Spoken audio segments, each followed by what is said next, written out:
वो कुछ भी नहीं कर सकता था और उसके पास सिर्फ पैसों को बर्बाद करने की ही क्षमता थी। प्रिया के शब्दों ने अमन को इतना गुस्सा दिलाया कि उसने उसे मार दिया। रुद्र का ध्यान इस बात पर नहीं था कि क्या हुआ था। उसने सीधे अमन के पास जाकर उसके चेहरे पर गुस्से से पूछा, क्या तुमने अभी मेरी गर्लफ्रेंड को मारा? अमन ने रुद्र को उपेक्षा की नजर से देखा और हंसी उड़ाते हुए कहा, तुम डिलीवरी बॉय हो, है ना? मुझे बताओ, क्या तुमने मेरी गर्लफ्रेंड को अभी मारा? रुद्र ने बेरुखी से दोहराया। हाँ, मैंने किया। तुम मुझसे क्या करोगे? अमन ने विशेष रूप से तुच्छ आवाज में जवाब दिया। धम! रुद्र ने अमन को कोई मौका नहीं दिया। उसने अपना मुट्ठी उठाई और उसे अमन के चेहरे पर जोर से मारा। धम! एक जोरदार आवाज सुनाई दी जब रुद्र का घूंसा सीधे अमन के चेहरे पर पड़ा। रुद्र को इस बात की कोई परवाह नहीं थी कि क्या हुआ था। उसकी नजरों में उसकी महिला को तंग किया गया था और उसे इस पर कड़ा प्रतिकार करना था। इस पंच में रुद्र ने अपनी पूरी ताकत का इस्तेमाल किया। अमन ने कभी नहीं सोचा था कि रुद्र इतना हद से बाहर जाएगा, जितना कि वह चाहता भी नहीं था। उसकी आंखों के सामने अंधेरा छा गया और वह जमीन पर गिर पड़ा। उसके पीछे की डाइनिंग टेबल एकदम से ढह गई और खाना जमीन पर फैल गया। प्रिया, माया और कणिका की आंखें अविश्वास से फैल गई। वे रुद्र को देखकर हैरान थी। तीनों को बिल्कुल भी नहीं लगा था कि रुद्र वास्तव में हमला करेगा। क्या रुद्र बहुत हैंडसम नहीं? वो तो बिल्कुल मर्दों जैसा है। माया ने अपना मुंह ढकते हुए आश्चर्य से कहा। प्रिया की आंखें रुद्र पर खुली रह गई। वो बहुत खुश हुई, लेकिन इस पल में वो रुद्र के लिए और भी ज्यादा चिंतित थी। हालांकि अमन एक बेकार आदमी था। यह कहा जाता था कि अमन को मुंबई में कुछ बड़े लोगों से जुड़ी पहचान थी। प्रिया को डर था कि अगर चीजें बहुत ज्यादा बढ़ गई तो रुद्र को बचाने के लिए शायद निहाल भी कुछ न कर पाए। तू साले! अमन कांपते हुए खड़ा हुआ और रुद्र की नाक की तरफ इशारा करते हुए बोला। लेकिन रुद्र ने अमन को एक भी मौका नहीं दिया। वो एक कदम आगे बढ़ा और फिर से अपना घूंसा उठाया और अमन के चेहरे पर मारा। धम! सभी ने एक मफल आवाज सुनी। रुद्र का घूंसा सीधे अमन की नाक पर पड़ा और उसकी नाक टूट गई। मास्टर अमन, वो अमीर वारिस, जो आमतौर पर अमन से अच्छे रिश्ते रखते थे, जल्दी से उसके पास दौड़े और उसे उठाने में मदद करने लगे। लाल खून अमन की नाक से बहने लगा, जिससे उसकी सफेद शर्ट पूरी तरह लाल हो गई। वो बहुत दुखी और बिखरा हुआ नजर आ रहा था। हालांकि जो मजेदार बात थी वो ये थी कि अमन को रुद्र के 2 घूंसे ने रोने पर मजबूर कर दिया। वो अपने आंसुओं को पोंछते हुए रुद्र की ओर इशारा करते हुए गालियां दे रहा था। प्रिया रुद्र के पास आई और धीरे से बोली, रुद्र, तुम बहुत जल्दी बढ़ गए। अगर कोई तुम्हें तंग करने की हिम्मत करता है। रुद्र ने प्रिया की ओर देखकर बड़े ही अधिकारपूर्ण स्वर में जवाब दिया, तो मैं उसे बहुत महंगा चुकता करवाऊंगा। प्रिया ने जब रुद्र के ये शब्द सुने तो वो पूरी तरह से स्तब्ध रह गई। उसकी खूबसूरत आंखों में एक अजीब सा भाव उभरा। हालांकि उसने महसूस किया कि रुद्र का ये कदम बहुत अव्यवहारिक था, फिर भी उसे ये एहसास हुआ कि ये उसे एक बहुत बड़ी सुरक्षा की भावना देता है। किसी भी महिला के लिए, चाहे वो कितनी भी मजबूत क्यों न हो, सुरक्षा की भावना आवश्यक होती है और प्रिया भी इससे अछूती नहीं थी। इसीलिए प्रिया ने रुद्र को और कुछ नहीं कहा, बल्कि चुपचाप उसे देखने लगी। माया ने आश्चर्य से रुद्र को देखा। उसे अचानक ये एहसास हुआ कि रुद्र, जो अब तक बहुत साधारण और नरम दिल लगता था, आज एकदम अलग था। दृढ़, मर्दाना और रक्षक सा। कम से कम आज रुद्र का व्यवहार उसकी नजरों में पूरी तरह मर्दाना था। भाई, क्या तुम जानते हो कि मिस्टर अमन कौन है? तुम उसकी पिटाई करने की हिम्मत करते हो। सही कहा। क्या तुम थोड़ा सा अज्ञान नहीं हो? जब आसपास के अमीर लड़कों ने देखा कि अमन को रुद्र ने मारा है, तो वे सब उसके पक्ष में खड़े हो गए। क्या तुम्हें आसमान और जमीन की विशालता का अंदाजा नहीं है? किसी ने ताने में कहा। रुद्र ने जब इन लोगों की बातें सुनी तो उसके चेहरे पर हल्की सी हंसी उभर आई, एक ठंडी व्यंग्यपूर्ण हंसी। फिर वह अमन के पास गया और बहुत गंभीर स्वर में बोला, अगर तुम आज मेरी गर्लफ्रेंड से माफी मांगने के लिए घुटनों के बल गिरकर माफी मांगो तो मैं तुम्हारी जान छोड़ दूंगा। पुराने चेयरमैन की विरासत का उत्तराधिकारी बनने के बाद रुद्र ने कभी किसी कमजोर पर अत्याचार नहीं किया था। उसने कभी सिर्फ इसीलिए किसी को नीचा नहीं दिखाया कि वह अमीर था। लेकिन आज रुद्र ने ठान लिया था कि वह अपनी शक्ति का इस्तेमाल करेगा, जितना कर सके उतना। तुम मुझे घुटनों पर गिरकर, हालांकि आज गलती अमन की थी क्योंकि उसने प्रिया को मारा था, लेकिन रुद्र ने बिना किसी कारण के उसकी नाक तोड़ दी थी। अब यह मामला बराबरी पर आ चुका था, है ना? लेकिन रुद्र ने माफी की कोई बात नहीं की, बल्कि अमन से प्रिया से माफी मांगने को कहा। क्या यह और भी बुरा नहीं था? तुम सच में सोचते हो कि तुम कुछ हो? अमन दहाड़ा। डेवनपोर्ट में बहुत कम लोग हैं जो मुझसे इस तरह बात करने की हिम्मत रखते हैं। आज मैं तुम्हें पछताने पर मजबूर कर दूंगा। अमन गुस्से में उठने ही वाला था कि रुद्र उसके सामने आकर एक ठंडी, खतरनाक आवाज में बोला, अगर तुम आज मेरी गर्लफ्रेंड से माफी नहीं मांगते तो इस जगह से जाने का ख्याल भी मत करना।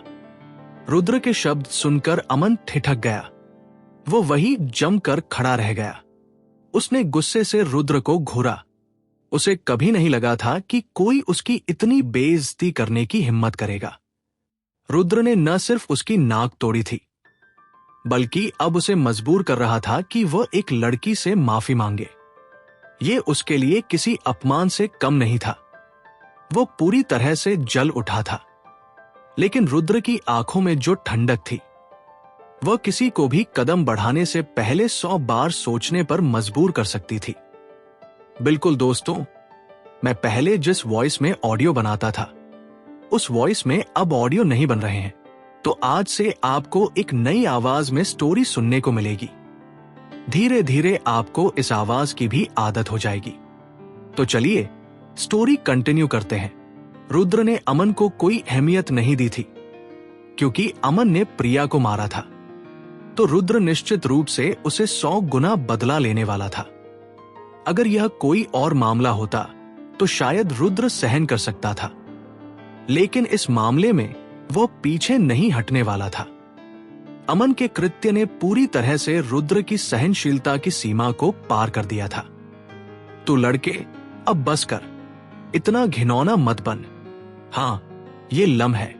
अगर यह मामला बढ़ता है तो किसी के लिए भी अच्छा नहीं होगा। प्राइवेट रूम में जो अमीर उत्तराधिकारी जन्मदिन की पार्टी में आए थे, वे उठकर रुद्र से बोले, मिस्टर अमन उसके परिवार का सबसे बड़ा बेटा है और तुम तो एक गरीब लड़के हो। अगर तुम मिस्टर अमन को उकसाओगे तो तुम उसके परिणाम भुगत नहीं सकोगे। तुम्हें तुरंत रुक जाना चाहिए। यहां तक कि पार्टी की मेजबान रूपा भी प्रिया के पास जाकर हल्के से बोली, प्रिया, आज अमन का तुम्हें मारना गलती थी, लेकिन तुम्हारे बॉयफ्रेंड ने अभी तुम्हारे लिए बदला लिया। तुम्हें अपने बॉयफ्रेंड को रोकने के लिए उसे समझाना चाहिए। फी मांगने को कह रहे हो? अमन गुस्से में चिल्लाया। प्रिया कुछ कहने ही वाली थी, लेकिन उससे पहले माया ने जोर से चिल्लाया, रुद्र को क्यों रोके? आखिरकार माया की नजरों में रुद्र के पास बड़े बड़े लोग हैं, इसलिए वह अमन के परिवार की ताकत से बिल्कुल भी नहीं डरती थी। इसीलिए अमन ने मेरी कजिन को मारा था, तो यह स्वाभाविक है कि वो अब माफी मांगे। मुझे नहीं लगता कि रुद्र ने कुछ गलत किया। माया की आंखें चौड़ी हो गई और उसने जोश में चिल्लाते हुए कहा। रूपा ने माया के शब्दों को सुना और वो तुरंत चुप हो गई। वह बिना कुछ कहे वहीं खड़ी रह गई और उसे समझ में नहीं आया कि अब क्या कहे। उसने कभी नहीं सोचा था कि उसकी जन्मदिन की पार्टी में इतनी चीजें घटित होंगी। लड़के, मैं तुझसे कह रहा हूं, अब निकल जा, नहीं तो तुझे अपनी पूरी जिंदगी पछताना पड़ेगा। अमन ने रुद्र की नाक की ओर इशारा करते हुए जोर से गाली दी। पहले मेरी गर्लफ्रेंड से माफी मांग, रुद्र ने ठंडे स्वर में दोहराया। तुम तब तक नहीं रोओगे जब तक तुम कफन नहीं देख लोगे। अमन चिल्लाया और अपने फोन से किसी को कॉल करने की कोशिश करने लगा। हालांकि उससे पहले ही एक मध्यम आयु के व्यक्ति की आवाज आई। क्या हुआ? किसमें हिम्मत है लम में परेशानी पैदा करने की? जब सभी ने ये आवाज सुनी तो उन्होंने तुरंत रूम के दरवाजे की ओर देखा। उनके चेहरों पर आश्चर्य का भाव था। पांडे, लम के मैनेजर, अमन के पास आकर बोले, मिस्टर अमन, अगर तुम्हें परेशानी करनी है तो इस जगह का ध्यान रखना चाहिए, है ना? ये लम है। अगर तुम सच में प्रेसिडेंट कामिश को गुस्से में लाए तो अमन का परिवार इसके परिणाम नहीं उठा सकेगा। अमन के चेहरे पर बदलाव आया जब उसने पांडे को देखा। वो जल्दी से मुस्कुराते हुए समझाने लगा, मिस्टर बख्शी, आज आपने मुझे गलत समझा। मैं यहां परेशान करने के लिए नहीं आया, बल्कि क्योंकि किसी ने मुझे मारा और माफी मांगने को कह रहा है। क्या? तो फिर मुझे देखना है कि कौन इतना घमंडी है, क्योंकि रुद्र भीड़ में खड़ा था। पांडे ने उसे देखा ही नहीं। वो 2 कदम आगे बढ़ते हुए सीधे रुद्र के सामने आ गया। लेकिन जब पांडे ने रुद्र का चेहरा साफ देखा तो वह बेजान खड़ा रह गया। उसकी आंखों में डर था। जब वहां मौजूद अमीर उत्तराधिकारी इस दृश्य को देख रहे थे तो वे सब रुद्र को देखकर दया भरी नजरों से देख रहे थे। उन्हें लग रहा था कि रुद्र ने पहले अमन को उकसाया और अब उसने लम के लोगों को भी अप्रत्यक्ष रूप से नाराज कर दिया है। उसका अंत अच्छा नहीं होने वाला था। मिस्टर रुद्र, आप यहां क्यों हैं? पांडे ने रुद्र से कांपते हुए कहा। उसकी आवाज में घबराहट थी। जैसे ही पांडे ने यह कहा, पूरे कमरे में सन्नाटा छा गया। सभी ने पांडे और रुद्र को चौड़ी आंखों से देखा। यहां तक कि अमन भी विश्वास नहीं कर पा रहा था। यह पांडे और रुद्र का दूसरा सामना था। आखिरी बार जब वे मिले थे तो यशवर्धन ने लय में एक खलदान तोड़ दिया था। जब कामिश ने रुद्र को देखा तो उसने सीधे कहा कि असली फूलदान नकली था। इससे पांडे को यह समझ में आ गया था कि रुद्र की पहचान और बैकग्राउंड कुछ खास है। कुछ दिन पहले पांडे ने सुना था कि कई कंपनी के अध्यक्ष मेहरा स्टेट में पृथ्वीराज मेहरा के जन्मदिन पर रुद्र की वजह से आए थे, जो और भी ये साबित करता था कि रुद्र की पहचान साधारण नहीं थी। हालांकि पांडे को रुद्र और कामिश के रिश्ते का कोई ज्ञान नहीं था। वह जानता था कि वह रुद्र से उलझने की कीमत नहीं उठा सकता। स्वाभाविक रूप से वहां मौजूद अमीर उत्तराधिकारी ये नहीं जानते थे कि पांडे और रुद्र के बीच क्या संबंध थे। रुद्र ने अपनी आंखें घुमाकर पांडे को देखा, फिर ठंडे स्वर में कहा, इसने अभी मेरी गर्लफ्रेंड को मारा था। मैं चाहता हूं कि वह मेरी गर्लफ्रेंड से माफी मांगे। क्या इसमें कोई समस्या है? नहीं, इसमें कोई समस्या नहीं है, पांडे बिना सोचे सिर झुकाकर बोला। जब सभी ने यह सुना तो वे अवाक रह गए और उनके चेहरे पर अविश्वास की भावना थी। किसी ने भी नहीं सोचा था कि पांडे रुद्र के प्रति इतना सम्मान दिखाएगा। लेकिन सबसे चौंकाने वाली बात यह थी कि पांडे ने जो अगला कहा वो और भी चौंकाने वाला था। मिस्टर रुद्र, क्या आपको सुरक्षा गार्ड्स को बुलाने की जरूरत है? अगर आपको चाहिए तो मैं तुरंत गार्ड्स को बुला सकता हूं। पांडे ने रुद्र से बर्फ जैसी आवाज में पूछा। यह सुनकर अमन का दिल अविश्वास से भर गया। तो पांडे बाहर आकर उसकी मदद करने नहीं, बल्कि रुद्र के लिए सुरक्षा गार्ड्स को बुलाने की तैयारी कर रहा था। अमन यह समझ नहीं पा रहा था कि पांडे को रुद्र से इतनी डर क्यों थी। वह तो परिवार का सबसे बड़ा बेटा था। ऐसा कैसे हो सकता है कि उसे एक गरीब डिलीवरी बॉय से बदतर तरीके से पेश आना पड़े? कोई जरूरत नहीं, मैं खुद संभालूंगा। रुद्र ने पांडे की मदद को सिरे से नकारा। उसे लगा कि अकेले वो अमन से निपट सकता है। ठीक है मिस्टर रुद्र, अगर आपको किसी चीज की जरूरत हो तो आप मुझसे कभी भी कह सकते हैं, पांडे ने मुस्कुराकर जवाब दिया। फिर उसने अमन को एक तीखी नजर से देखा और पलटकर चला गया। सभी ने पांडे की पीठ को देखा।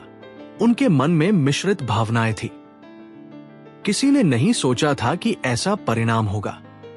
कालिब के जाने के बाद सभी ने रुद्र की पहचान पर चर्चा करना शुरू कर दिया। अमन ने भी महसूस किया कि कुछ गड़बड़ है। उसे लगा कि पांडे जो लयम का प्रभारी था, कामेश के सक्षम अधीनस्थों में से एक था। वो किसी अमीर युवक के साथ इतना शिष्टाचार नहीं दिखाता, पर रुद्र के साथ वो इतना ध्यान दे रहा था। इसका मतलब यह था कि रुद्र की पहचान उतनी सरल नहीं थी जितना उसे पहले लगा था। क्या आर्या ने मुझे झूठ बताया? अमन ने बिना सोचे पूछा। अगर तुम अब मेरी प्रेमिका से माफी मांगो तो मैं तुम्हारी जान बख्श सकता हूं, रुद्र ने अमन की तरफ बढ़ते हुए सख्त स्वर में कहा। रुद्र के शब्दों का मतलब साफ था। अगर अमन सीधे माफी मांगता तो रुद्र उसे शायद नहीं मारता। हालांकि चाहे अमन माफी मांगे या नहीं, रुद्र उसे जरूर मारेगा। अगर सिर्फ माफी मांगी जाती तो रुद्र थोड़ा कम मारता। इस वक्त पूरे प्राइवेट रूम में सन्नाटा था। रुद्र के स्वर में ऐसी ठंडक थी कि सभी लोग कांप रहे थे। प्रिया, माया और कनिका ने चौंक कर रुद्र को देखा। वे उसे पहचान नहीं पा रही थी। अमन ने रुद्र को घबराहट के साथ देखा। उसे लगा कि रुद्र के पास कुछ खास है, तभी वो इतना साहस कर पा रहा है। लेकिन इतने सारे लोगों के सामने अमन कभी भी प्रिया के सामने माफी नहीं मांगेगा। अगर वो आज माफी मांगता है तो भविष्य में वो मेहरा स्टेट में सिर ऊंचा करके कैसे चलेगा? मैंने कुछ नहीं किया, मुझे उसे माफी क्यों मांगनी चाहिए? अमन ने अपनी आंखें फैलाते हुए रुद्र से डरते हुए चिल्लाया। क्यों? अब तुम मुझे हरा नहीं सकते, रुद्र ने ठंडे स्वर में मुस्कुराते हुए कहा। वो और ज्यादा बकवास नहीं करना चाहता था और अमन की तरफ बढ़ने लगा। रुद्र के मन में सिर्फ एक विचार था, क्योंकि अमन माफी नहीं मांगना चाहता था, वो उसे इतनी मारेगा कि वो माफी मांगे। कभी कभी रुद्र को लगता था कि ताकत पैसे से ज्यादा काम आती है। क्या कर रहे हो? जब अमन ने देखा कि रुद्र उसके पास खड़ा है और उसके आसपास खतरनाक माहौल था, तो वह घबराते हुए 2 कदम पीछे हटा और डर के साथ रुद्र से चिल्लाया। इस बार रुद्र ने अमन पर बकवास करने का वक्त नहीं गवाया। उसने अपनी मुट्ठी उठाई और अमन के पेट में दे मारी।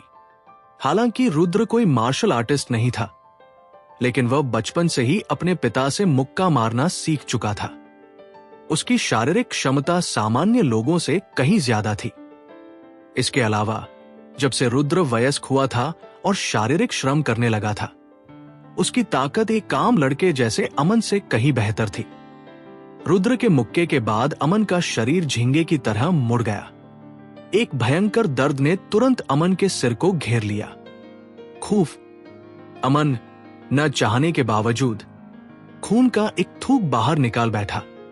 जब सभी ने यह दृश्य देखा तो उन्होंने जोर से सांस ली और कांपते हुए देखा। उस मुक्के की ताकत कितनी थी! इसने अमन को खून उगलने पर मजबूर कर दिया था।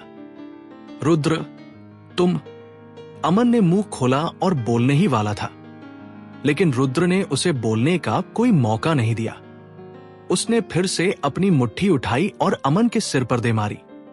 अमन को अचानक लगा कि उसकी दृष्टि धुंधली हो गई है और कानों में आवाज गूंजने लगी है। वह 2 कदम पीछे हटा और गिरने ही वाला था। इस समय अमन का हाल बहुत बुरा था। खून धीरे धीरे उसकी नाक से बह रहा था और उसका शरीर इधर उधर झूल रहा था, जैसे वह नशे में हो। रुद्र ने एक और कदम उठाया और अमन के घुटने पर लात मारी। अमन के घुटने अचानक मुड़े और वो जमीन पर घुटनों के बल गिर पड़ा। इस समय अमन उसी दिशा में घुटने टेक रहा था जहां प्रिया और बाकी खड़ी थी। प्रिया, माया और बाकी लड़कियां स्वाभाविक रूप से 2 कदम पीछे हट गई। उनकी आंखें विस्मय से खैल गई, क्योंकि वे अमन को इस हालत में देख रही थी।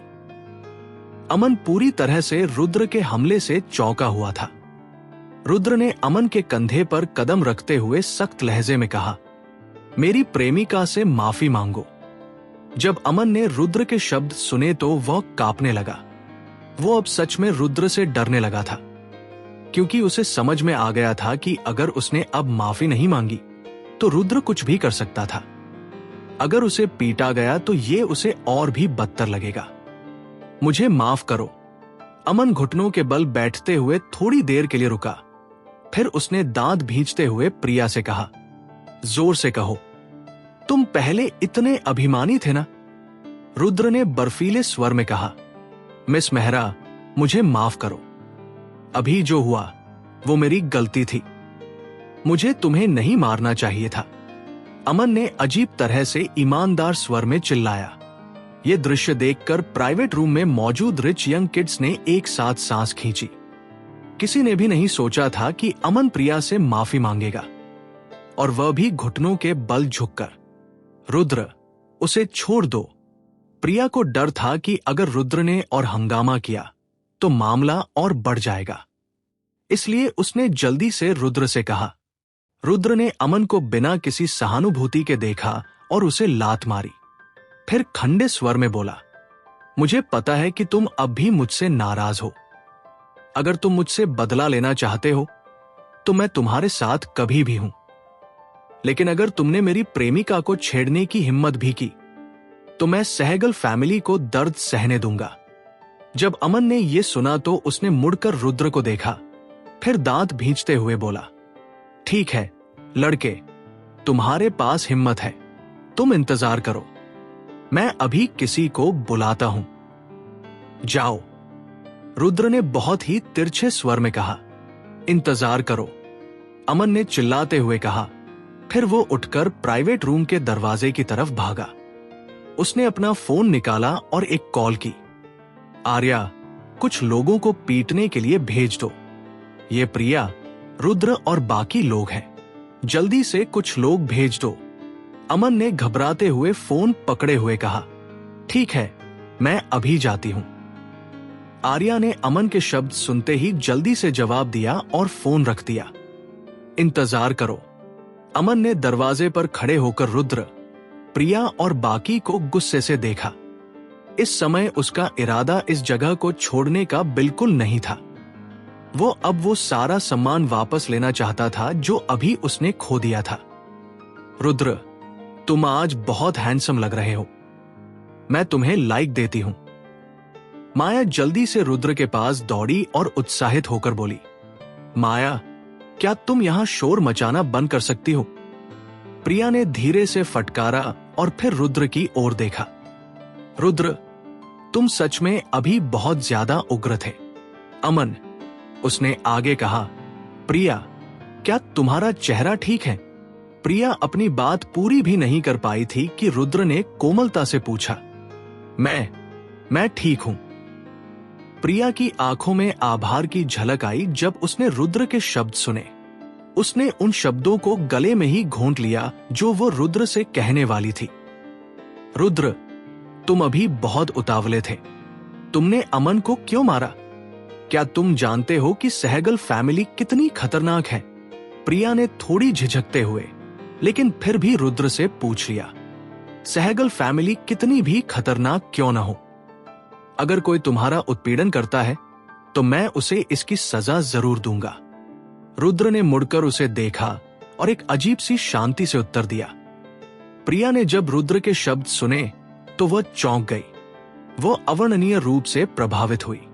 उसने कभी नहीं सोचा था कि रुद्र उसके लिए इतनी दबंगता दिखा सकता है। माया, कनिका और बाकी सभी लोग जो आमतौर पर बेकार, सीधा सादा रुद्र जानते थे, अब रुद्र को इस रूप में देखकर हैरान रह गए। अब तीनों को समझ में आया कि यह नहीं था कि रुद्र डरपोक था, बल्कि यह था कि कुछ चीजें ऐसी थी जिनकी रुद्र को परवाह नहीं थी। प्रिया ने रुद्र को देखा और बहुत प्रभावित महसूस किया, लेकिन उसी समय वो थोड़ी चिंतित भी थी। उसके मन में तमाम भावनाएं थी और वो अपनी भावनाओं को व्यक्त करने में सक्षम नहीं थी। वो बस चुपचाप रुद्र को देखती रही और उस सुरक्षा का एहसास करती रही जो रुद्र ने उसे दी थी। प्रिया, तुम लोग यहां क्यों खड़े हो? जल्दी से निकल जाओ। अगर अब नहीं गए तो बाद में निकलने का मौका नहीं मिलेगा। इस समय रूपा जल्दी से प्रिया, रुद्र, और क्या होगा अगर हम नहीं निकल पाए? प्रिया थोड़ी देर के लिए चौंकी और भ्रमित होकर पूछी, मैंने अभी अमन को किसी को बुलाते हुए सुना। तुम जानते हो कि अमन कैसा है? वो हमेशा बदला लेने के लिए तैयार रहता है। तुम्हारे बॉयफ्रेंड ने उसे बुरी तरह मारा है तो वो इसे छोड़ने वाला नहीं है। रूपा ने जल्दी से कहा। क्या बस अमन ही है? वो हमारे साथ क्या कर सकता है? माया ने नाक सिकोड़ते हुए कहा। माया, मुझे पता है कि तुम अमन से नहीं डरती, लेकिन इसका मतलब ये नहीं कि तुम्हारा कजिन इन लॉ नहीं डरता। और तुम अक्सर मेहरा स्टेट में नहीं होती। अमन जैसे लोगों से बार बार झगड़ा करने की जरूरत नहीं है। आज तुमने उसे हराया है। अगर बाद में अमन के लोग तुम्हें घेर लें तो ये बहुत फायदेमंद नहीं होगा। रूपा ने गंभीरता से समझाया। रूपा इतनी जल्दी प्रिया और बाकी को जाने के लिए कह रही थी। ये सिर्फ उनकी सुरक्षा की चिंता नहीं थी।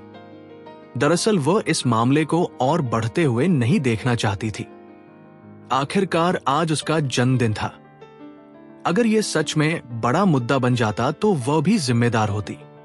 मुझे लगता है कि रूपा सही कह रही है। वैसे भी अमन ने अभी मुझसे माफी मांग ली है। हमें उसके साथ और समय नहीं बर्बाद करना चाहिए। चलो जल्दी चले। प्रिया ने थोड़ी झिझकते हुए धीरे से कहा। ठीक है, रुद्र ने सिर हिलाया। वैसे भी उसका यहां रुकने का कोई इरादा नहीं था। रूपा ने देखा कि प्रिया और रुद्र जा रहे हैं तो वो खुश होकर जल्दी से रेस्टोरेंट के दरवाजे की ओर बढ़ी। जब माया ने देखा कि रुद्र और बाकी लोग जा रहे हैं तो वह थोड़ी असहज हो गई। उसे अब बाहर जाने में अजीब सा लग रहा था, लेकिन प्रिया और बाकी लोग पहले ही जा रहे थे। वो इसका विरोध नहीं कर सकती थी और बस मुंह बनाकर प्रिया के पीछे रेस्टोरेंट के दरवाजे की ओर बढ़ने लगी। कुछ देर बाद सभी लोग रेस्टोरेंट के दरवाजे तक पहुंचे, लेकिन रुद्र और बाकी लोग बाहर निकलने ही वाले थे कि अमन ने उन्हें रोक लिया। अमन, तुम क्या कर रहे हो? रूपा ने देखा कि अमन ने दरवाजा रोक लिया था और वह नाराज हो गई। क्या कर रहा हूं? इस लड़के ने मुझे इतना मारा कि मैं खून उगलने लगा और मुझे प्रिया से माफी मांगने के लिए घुटने टेकने पड़े। अब जब मैंने माफी मांग ली और मारा भी गया तो ये लोग छोड़कर जाना चाहते हैं। अमन ने आंखें लाल कर जोर से चिल्लाया। अमन, मुझे पता है कि तुम अभी बहुत परेशान हो, लेकिन आज मेरा जन्मदिन है। अगर तुम्हारे पास कोई समस्या है तो उसे बाद में सुलझा लो। रूपा ने अमन से झुंझलाते हुए कहा। सम्मान देना? अमन ने यह सुनकर घृणा से हंसा, फिर जोर से चिल्लाया। मैंने तुझे सम्मान दिया था, लेकिन मुझे किसने सम्मान दिया? जब मुझे मारा जा रहा था तब तुम खड़े थे और अब मुझे सम्मान देने को कह रहे हो। सुन लो, यह मामला खत्म नहीं हुआ है। कोई भी यहां से नहीं जाएगा। तुम सबको यही रुकना होगा। रूपा अमन को देखकर कुछ कह न पाई। वो सोच में पड़ गई कि क्या कहे। तभी रुद्र अमन के पास गया। जब अमन ने रुद्र को देखा तो उसने बिना सोचे समझे 2 कदम पीछे खींच लिए। वो डर रहा था कि रुद्र उसे फिर से मारेगा। क्या कर रहे हो? अमन ने 2 कदम पीछे हटते हुए कांपते हुए रुद्र से पूछा। दूर हो जा, रुद्र ने शांति से कहा। मैं यहां खड़ा हूं। तुम मुझसे क्या कर सकते हो? अमन ने अपनी आंखें चौड़ी करते हुए चिल्लाया। क्या तुम अब भी नहीं समझे? तू अब भी नहीं छोड़ रहा है। मैं तुझे फिर से मारने की सलाह देता हूं। रुद्र ने अमन को कठोरता से चेतावनी दी। रुद्र, मैं तुझसे कह रहा हूं, ज्यादा घमंड मत कर। मेरे लोग जल्दी ही आ रहे हैं। मैं यहां से हिलने वाला नहीं हूं। चाहे तो मुझे मार ही डालो। अमन ने पूरी ताकत से चिल्लाते हुए कहा। उसने सही मायने में उसे रोकने की ठान ली थी। रुद्र ने अमन को देखा और निराशा से मुस्कुराया। उसे अब और बहस करने का मन नहीं था। उसने अमन को सिर्फ इसलिए मारा था ताकि वो प्रिया से माफी मांगे, लेकिन अब उसे कोई कारण नहीं था कि वह अमन पर और हमला करे। फिर भी रुद्र जानता था कि अगर वो कुछ करता भी है तो अमन शायद उसे रास्ता नहीं देगा, इसलिए वो कुछ दुविधा में था। तुम्हें क्या लगता है कि मैं डर जाऊंगा? तुम मुझसे अब भी नहीं बच सकते। अगर तुम सच में मुझे मारना चाहते हो तो आओ, रुद्र ने कहा। अमन कुत्ते की तरह भौंकते हुए बोला, आ जाओ, मैं देख कर रहूंगा। उसी समय बाहर सड़क पर एक आवाज गूंजी। एक लैम्बोर्गिनी के नेतृत्व में कुछ मोटर कारें ल्यूम की ओर बढ़ रही थी। लंग के प्रवेश द्वार पर अमन ने रुद्र, प्रिया और बाकी लोगों का रास्ता रोक लिया, उन्हें जाने से मना कर दिया। रुद्र वहीं खड़ा रहा और थोड़ी देर के लिए हिचका, फिर सीधे अमन की ओर बढ़ा। अमन को ऐसा लगा कि रुद्र उस पर हमला करने वाला है, इसलिए उसने स्वाभाविक रूप से 2 कदम पीछे हटकर दूरी बना ली और कांपते हुए बोला, रुद्र, मैं तुम्हें कह रहा हूं, मेरे लोग अब आ रहे हैं, तुम ध्यान रखना। रुद्र ने अमन को गौर से देखा, फिर मस्ती से मुस्कुराते हुए कहा, तुमने तो कहा था कि मुझे ट्राई करके दिखाओ, अब डर क्यों रहे हो? अमन कंफ्यूज होकर रुद्र को देखा। वो रुद्र को रोकना चाहता था, लेकिन उसे डर था कि रुद्र उस पर हमला कर देगा, इसलिए वो द्विविधा में फंसा था। प्रिया, माया, चलो चलते हैं। अगर ये अमन हमें रोकने की हिम्मत करता है तो मैं उसके पैर तोड़ दूंगा। रुद्र जाहिर तौर पर अमन को डराने की कोशिश कर रहा था, और ये काम कर गया। अमन रुद्र के शब्द सुनकर डर के मारे खड़ा रह गया। वो हिल भी नहीं सका। उसे सचमुच डर था कि रुद्र उसके पैर तोड़ देगा। तुम हमें रोकने की हिम्मत क्यों नहीं करते? क्या तुमने नहीं कहा था कि अगर रुद्र तुम्हें मार डाले तो भी तुम हमें जाने नहीं दोगे? माया ने अमन का मजाक उड़ाया। अमन ने दांत पीसते हुए वहीं खड़ा रहकर अपनी शक्ल बिगाड़ ली। इस दौरान रेस्टोरेंट में बाकी लोग भी अमन को तिरस्कार भरी नजर से देख रहे थे। किसी को यकीन नहीं हो रहा था कि जो अमन हमेशा मेहरा स्टेट में तानाशाह की तरह रहता था, अब रुद्र से दब गया था। माया, शरारत बंद करो, चलो चलते हैं, प्रिया ने कहा। उसे डर था कि अगर अमन के लोग सच में आ गए तो वे वहां से नहीं निकल पाएंगे, इसलिए उसने जल्दी से रुद्र और बाकी को बाहर जाने की सलाह दी। ठीक है प्रिया। माया ने अमन को मिडिल फिंगर दिखाई और रुद्र व बाकी के साथ रेस्टोरेंट से बाहर निकल गई। जैसे ही रुद्र और बाकी लोग बाहर जाने वाले थे, अमन ने जोर से चिल्लाया और अपना फोन निकालकर कॉल करने की कोशिश की, पर जैसे ही उसने फोन निकाला, उसकी ही तरह एक कॉल उसे आ गई। अमन एक पल के लिए चौंका जब उसने अपने फोन की रिंगटोन सुनी। फिर उसने फोन उठाया और घबराहट में कहा, आर्या, तुम्हारे लोग कहाँ हैं? रुद्र और बाकी लोग अब दरवाजे पर हैं। ठीक है, हम अभी रेस्टोरेंट के प्रवेश द्वार पर हैं, आर्या ने ठंडे स्वर में जवाब दिया और फोन काट दिया। अमन ने फोन रखकर खुशी से चिल्लाया, शानदार, आलिया के लोग आखिरकार आ गए। मैं देखना चाहता हूं कि तुम आज इस रेस्टोरेंट से कैसे बाहर निकलते हो। और वह रेस्टोरेंट के प्रवेश द्वार की तरफ दौड़ा। जब प्राइवेट रूम में मौजूद लोगों ने अमन के शब्द सुने तो वे समझ गए कि अब एक अच्छा शो होने वाला है। वे रूपा को पूरी तरह नजरअंदाज करते हुए प्राइवेट रूम से बाहर दौड़ पड़े। उधर रुद्र, प्रिया, माया और कनिका भी प्राइवेट रूम से निकलकर सीधे रेस्टोरेंट का। रुद्र, तुम आज सच में हैंडसम लग रहे हो। मुझे नहीं लगा था कि तुम्हारे अंदर ऐसा मर्दाना पहलू भी है, माया ने रुद्र के साथ चलते हुए उत्साहित होकर कहा। माया को आज रुद्र को देखकर संतोष महसूस हो रहा था। आखिर उसने अमन को घुमा दिया था। इससे रुद्र के प्रति उसकी धारणा तुरंत बेहतर हो गई। रुद्र ने माया को देखा और बिना कुछ कहे हल्की सी मुस्कान दी। वो आज इतना आवेशित क्यों था? क्योंकि उसने प्रिया को मारा हुआ देखा था। अगर यह किसी और के साथ होता तो शायद वह इतना उग्र नहीं होता। देखो, माया ने कहा, तुम आज प्रिया के लिए खड़े हुए। इस लड़की के लिए, तुम और प्रिया का साथ होने के लिए मैं रिलक्टेंटली सहमत हो जाऊंगी।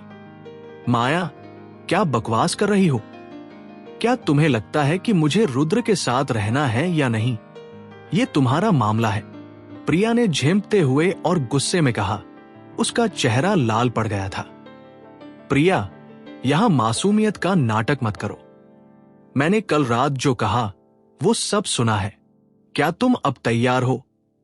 माया, बकवास बंद करो। जैसे ही माया अपनी गुप्त बात को उजागर करने वाली थी, प्रिया ने उसे जल्दी से फटकार दिया। माया तुरंत चुप हो गई। फिर उसने रुद्र को घबराहट से देखा और धीरे से बोली, रुद्र, मैं बस बकवास कर रही थी, तुमने कुछ नहीं सुना, समझे? रुद्र ने हल्की मुस्कान दी। वो प्रिया से ये पूछने ही वाला था कि कल रात उसने क्या कहा था। तभी एक तेज रोशनी अचानक रुद्र और बाकी लोगों की ओर आई। प्रिया, माया और बाकी लड़कियां स्वाभाविक रूप से अपनी आंखें बचाने के लिए हाथों से चेहरा ढकने लगी। उसी समय अमन और बाकी लोग जो प्राइवेट रूम में थे, पीछे से दौड़ते हुए बाहर आए। वे सब रुद्र और उसके दोस्तों के पीछे खड़े हो गए। अमन के चेहरे पर उत्साह और आत्मविश्वास लौट आया था, लेकिन जैसे ही सबने रेस्टोरेंट के बाहर का दृश्य देखा, वे वहीं ठिठक गए। हर किसी के चेहरे पर अवर्णनीय सदमा था। प्रिया, माया और कनिका ने धीरे धीरे अपने हाथ नीचे किए। फिर उन्होंने वह देखा जिसने सबको हैरान कर दिया। एक विशाल कारों का काफिला सीधे रेस्टोरेंट के प्रवेश द्वार की ओर बढ़ रहा था। सबसे आगे एक लैम्बोर्गिनी वेनेनो थी, करोड़ों रुपए की कीमत वाली सुपर कार। दुनिया में ऐसी सिर्फ 40 कारें थी और हर एक की अपनी अनोखी पहचान और संग्रहणीय मूल्य था। इन कारों का मूल्य पैसों से नहीं, प्रतिष्ठा से मापा जाता था। दुनिया में मुश्किल से 10 लोग ऐसे थे जो ऐसी लैम्बोर्गिनी खरीद सकते थे। उसके पीछे दर्जनों हमर्स चल रहे थे। यह दृश्य वहां मौजूद सभी लोगों को हैरान कर देने के लिए काफी था। यह कौन है जिसने इतना बड़ा काफिला भेजा है? लैम्बोर्गिनी वेनेनो। शानदार। हाँ, मेहरा स्टेट में कब से ऐसा कोई अमीर आदमी आ गया जो ये कार खरीद सके? क्या ये कार सच में इतनी कूल है? क्या सहगल फैमिली यहां आई है? भीड़ आपस में बड़बड़ाने लगी। हर कोई उस कार को देखकर उत्सुक था। अमन को लगा कि यह उसकी बहन आर्या ने लोगों को भेजा है। वो अंदर ही अंदर बहुत खुश हुआ। लेकिन जब उसकी नजर लैम्बोर्गिनी पर गई, वो ठिठक गया। उसकी आंखों में शक की एक झलक उभरी। अमन सहगल फैमिली का सदस्य था और इसलिए वो अच्छी तरह जानता था कि उनकी आर्थिक स्थिति ऐसी नहीं थी कि वे लैम्बोर्गिनी वेनेनो जैसी सुपर कार खरीद सके। आर्या कभी ऐसी कार नहीं लाती थी और सहगल फैमिली के पास इतनी महंगी कार खरीदने के पैसे भी नहीं थे। तो क्या ये रुद्र ने किसी को बुलाया था? इस विचार को सोचते हुए अमन ने बिना किसी संकोच के रुद्र की तरफ देखा। उसकी आंखों में डर का हल्का सा असर था। इस समय ऑफ-रोड कार के दरवाजे लगभग एक साथ खुले। सभी ने अपनी नजरें लैम्बोर्गिनी पर केंद्रित कर दी। वे देखना चाहते थे कि कौन इतनी महंगी कार खरीद सकता है। लियोन के प्रवेश द्वार पर दर्जनों लग्जरी कारें सफाई से खड़ी थी। यह दृश्य बेहद शानदार था।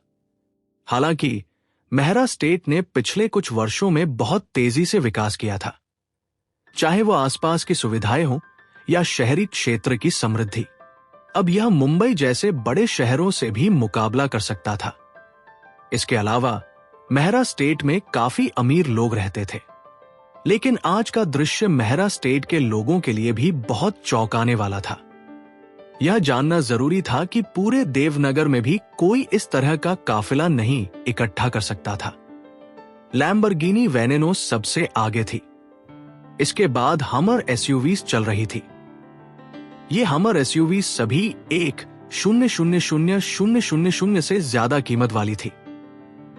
यह दृश्य न केवल जन्मदिन पार्टी में आए अमीर वारिसों को हैरान कर गया, बल्कि अमन को भी चौंका दिया। अमन सहगल फैमिली की हैसियत जानता था। उसे लगा कि अगर मिस्टर सहगल सीनियर खुद भी आए होते तो ऐसा बड़ा हलचल नहीं मच सकती थी। इसलिए अमन को यह संदेह होने लगा कि ये लोग रुद्र ने अपने साथ लाए हैं।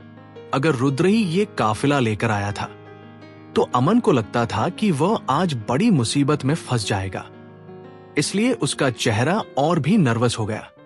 इस क्षण में कार के दरवाजे लगभग एक साथ खुले। काले कपड़े पहने, दर्जनों मसल से भरे, भयानक दिखने वाले लोग कारों से बाहर निकले। ये लोग कम से कम 1.9 मीटर लंबे थे और उनके कंधे पहाड़ जैसे चौड़े। उनके ढीले सूट उनके मसल्स को छिपा नहीं पा रहे थे। वे पहाड़ से उतरते हुए शेर की तरह चल रहे थे।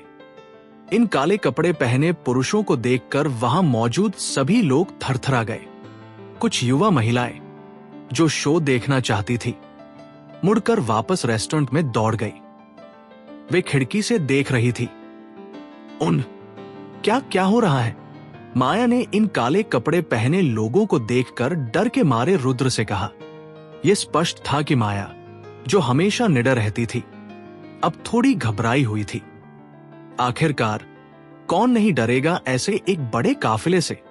कुछ नहीं, डरो मत, रुद्र ने शांति से माया की ओर मुड़कर कहा।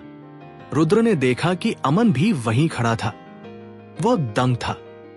रुद्र को संदेह होने लगा कि यह लोग अमन ने नहीं बुलाए थे। तुम लोग क्या चाहते हो? क्या तुम जानते हो कि यह जगह क्या है? तुम लोग यहां आकर समस्या क्यों पैदा कर रहे हो? लंग के मैनेजर पांडे ने हिम्मत जुटाकर काले कपड़े पहने लोगों के पास जाकर गुस्से में चिल्लाया। चाहे जो भी हो, पांडे ने कामिश के अधीन कई वर्षों तक काम किया था। उसने हर तरह के बड़े अधिकारियों को देखा था, इसलिए पांडे इतना डर नहीं गया कि कुछ भी न कह पाए। मिस्टर बख्शी, हमें आखिरी बार मिले हुए कई साल हो गए। क्या तुमने मुझे भूल लिया? तभी अचानक एक मस्कुलर, मंजुले आयु का आदमी भीड़ से बाहर आया। हालांकि वह आदमी साधारण दिखता था, उसका आभा लोगों को डराने वाली थी। उसकी आंखों में ठंडक थी। एक बार इस तरह के आदमी को देखकर उसे भूल पाना मुश्किल होता था। पांडे ने यह देखा और तुरंत ऊपर की ओर देखा। फिर वो आश्चर्यचकित होकर वहीं खड़ा हो गया। मिस्टर अर्जुन। पांडे की आंखें चौड़ी हो गई और उसने चौंकते हुए कहा, लगता है मिस्टर बख्शी अब भी मुझे याद करते हैं। अर्जुन हल्के से मुस्कुराए, फिर मुड़कर सभी को देखा। उन्होंने बिना भाव के कहा, मुझे लगा था कि इतने सालों बाद सबने मुझे भूल दिया होगा। अर्जुन के यह कहते ही वहां शांति छा गई। इस समय हवा जैसे जम सी गई थी। हालांकि वहां ज्यादातर लोग युवा थे, फिर भी वे सभी अर्जुन का नाम अच्छी तरह जानते थे। अर्जुन वह आदमी था जो मुंबई में शौर्यवीर सिंह जितना प्रसिद्ध था। 10 साल पहले मुंबई में 2 प्रभावशाली शख्सियतें उभरी थी। एक था वर्तमान में मुंबई का नंबर 1 व्यक्ति शौर्यवीर सिंह, दूसरा था अर्जुन, जो अब उनके सामने खड़ा था।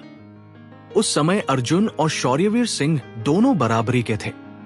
कुछ लोग मानते थे कि अर्जुन ज्यादा मजबूत था, तो कुछ को लगता था कि शौर्यवीर सिंह ज्यादा ताकतवर था। खैर, एक समय ऐसा भी था जब लोग अक्सर बहस करते थे कि मुंबई में नंबर 1 कौन है, अर्जुन या शौर्यवीर सिंह। लेकिन क्योंकि निहाल का उभार हुआ था, मुंबई पूरी तरह से फिर से बदल गया था। यह बदलाव मुंबई की वर्तमान स्थिति लेकर आया था। व्यवसाय के मामले में कोई भी निहाल के द्वारा संचालित व्यापार साम्राज्य को हिला नहीं सकता था। अर्जुन और निहाल एक ही धंधे में नहीं थे, लेकिन निहाल शौर्यवीर सिंह के साथ था, इसलिए शौर्यवीर सिंह स्वाभाविक रूप से पहले स्थान पर बैठा। अर्जुन जानता था कि किसी जैसे निहाल को नाराज नहीं किया जा सकता, इसलिए उसने धीरे धीरे पीछे हटना पसंद किया और सार्वजनिक रूप से बहुत कम ही दिखाई दिया। इससे लोगों को यह एहसास हुआ कि मुंबई में अब सिर्फ शौर्यवीर सिंह ही सबसे बड़ा है। अगर आज पूछा जाए कि मुंबई का नंबर 1 व्यक्ति कौन है, तो निसंदेह शौर्यवीर सिंह का नाम लिया जाएगा। यह सबका मानना था। लेकिन क्या अर्जुन को शौर्यवीर सिंह से डर लगता था? अर्जुन को शौर्यवीर सिंह से कोई डर नहीं था। उसे डर उस व्यक्ति से था जो शौर्यवीर सिंह के पीछे खड़ा था। अर्जुन जानता था कि दुनिया का सबसे अमीर आदमी निहाल का समर्थन करता है और अब दुनिया का सबसे अमीर आदमी रुद्र था। हालांकि कई बार दोनों पक्षों के बीच की प्रतिस्पर्धा का मतलब यह नहीं होता कि जो अधिक ताकतवर है वही जीतेगा। इसमें बहुत सी जटिलताएं और फायदे जुड़े होते हैं।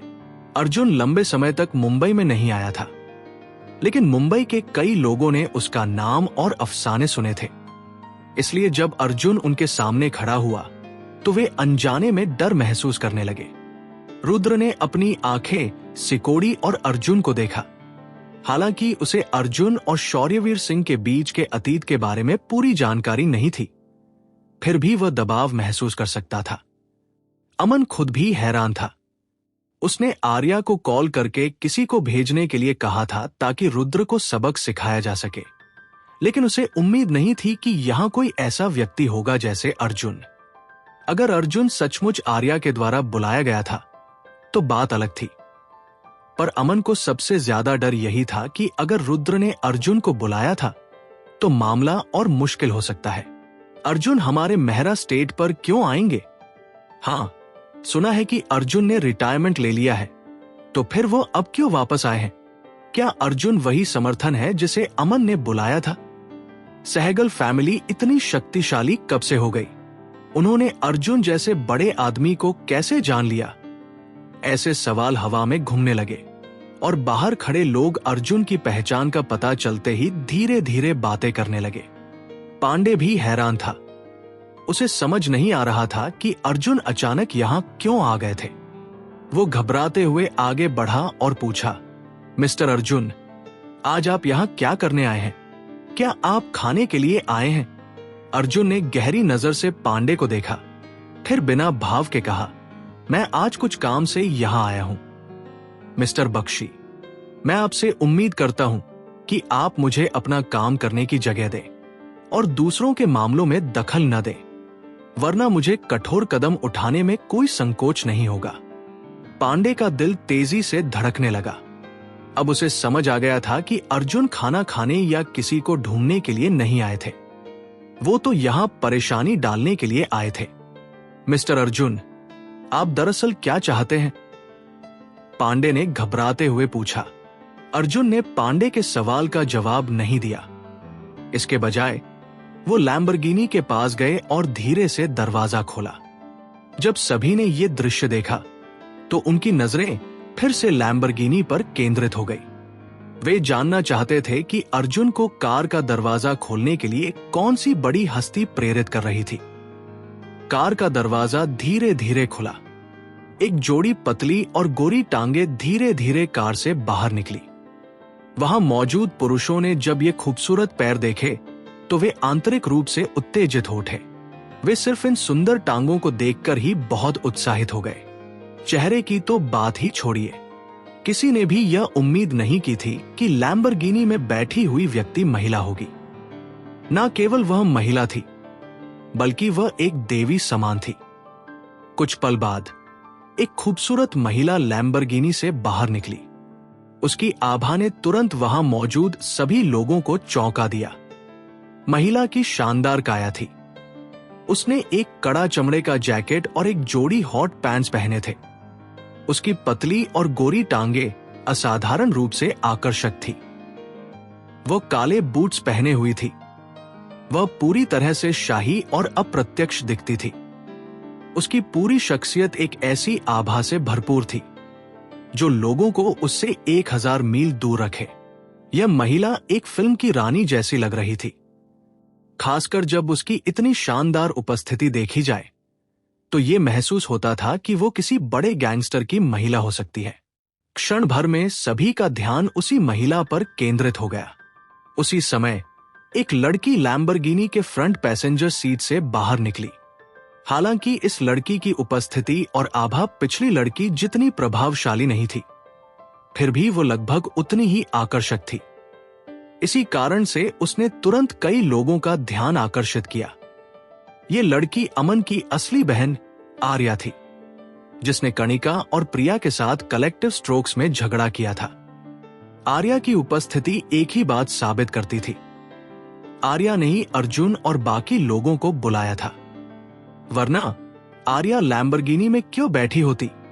जब अमन ने आर्या को देखा तो वो तुरंत उत्साहित हो गया और आर्या की ओर दौड़ा। आर्या, क्या तुमने इन लोगों को बुलाया था? अमन ने उत्साह से आर्या से पूछा।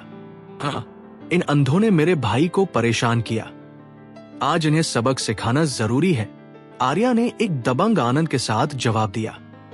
फिर वह उस लड़की के पास गई और धीरे से कहा, मिस जयता, ये मेरे भाई अमन है। जयता ने यह सुना और बिना कोई प्रतिक्रिया दिए अमन की ओर देखा। अमन, ये जयता है, आर्या ने जल्दी से अमन को बताया। हेलो, मिस जयता, अमन ने घबराकर जयता को नमस्ते कहा। जयता को अमन में बिल्कुल भी रुचि नहीं थी। उसने बस हल्का सा सिर हिलाया और फिर अपना ध्यान रुद्र पर केंद्रित कर लिया। असल में चाहे आर्या हो या अमन, वे दोनों जयता के लिए सिर्फ मोहरे थे। जयता निखिलेश की बहन थी। उसे यहां आने का सिर्फ एक ही मकसद था, रुद्र की असली पहचान प्रिया के सामने उजागर करना। अगर रुद्र ने अपनी पहचान प्रिया के सामने जाहिर कर दी तो निखिलेश को रुद्र की संपत्ति का वारिस बनने का अवसर मिल जाएगा। जयता ने महसूस किया कि रुद्र का सबसे बड़ा कमजोर बिंदु उसकी भावनाएं थी, जो उसे आसानी से प्रभावित कर सकती थी। इसी कारण उसने पहले आर्या को ढूंढा और फिर अमन का इस्तेमाल किया, ताकि वह रुद्र को गुस्सा दिला सके और अंत में खुद आकर ये सब निपटा सके। वर्तमान स्थिति के अनुसार जयता ने अपनी योजना में सफलता प्राप्त कर ली थी।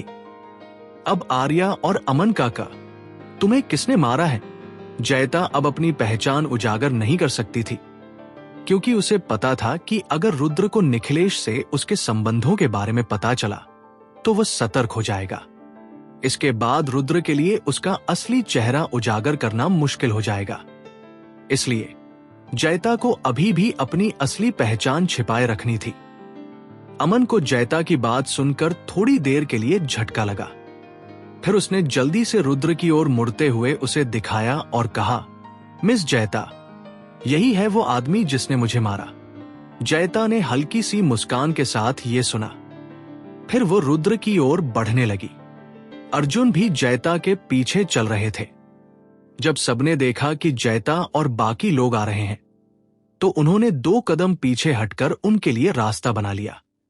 सिर्फ रुद्र, प्रिया और माया वहीं अकेले खड़े रह गए। इस पल में रुद्र शायद ये नहीं जानता था कि वो किसी और के जाल में फंस चुका था। सभी लोग रुद्र और उसके साथियों को दुखी नजरों से देख रहे थे। वे महसूस कर रहे थे कि आज रुद्र का अच्छा दिन नहीं होगा।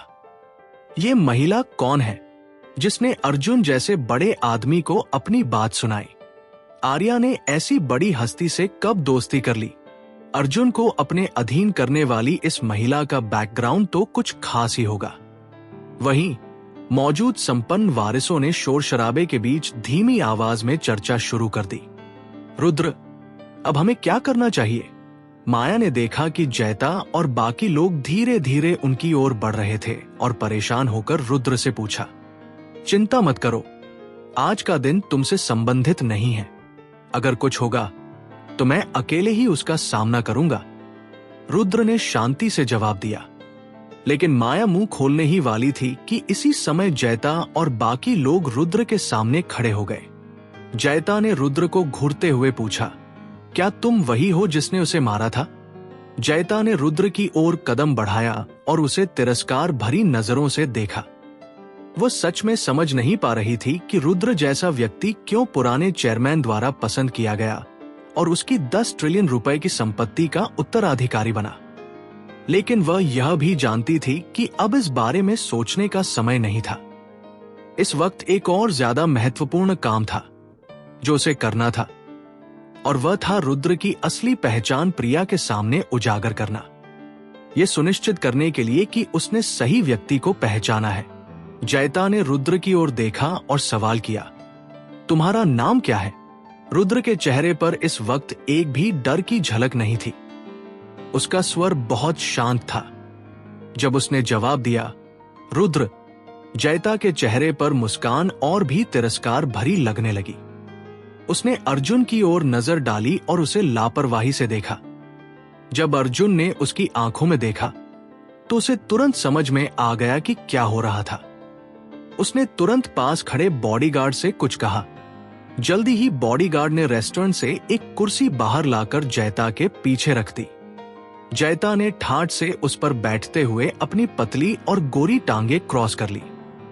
इस पल में जयता बिल्कुल किसी फिल्म की क्वीन जैसी लग रही थी।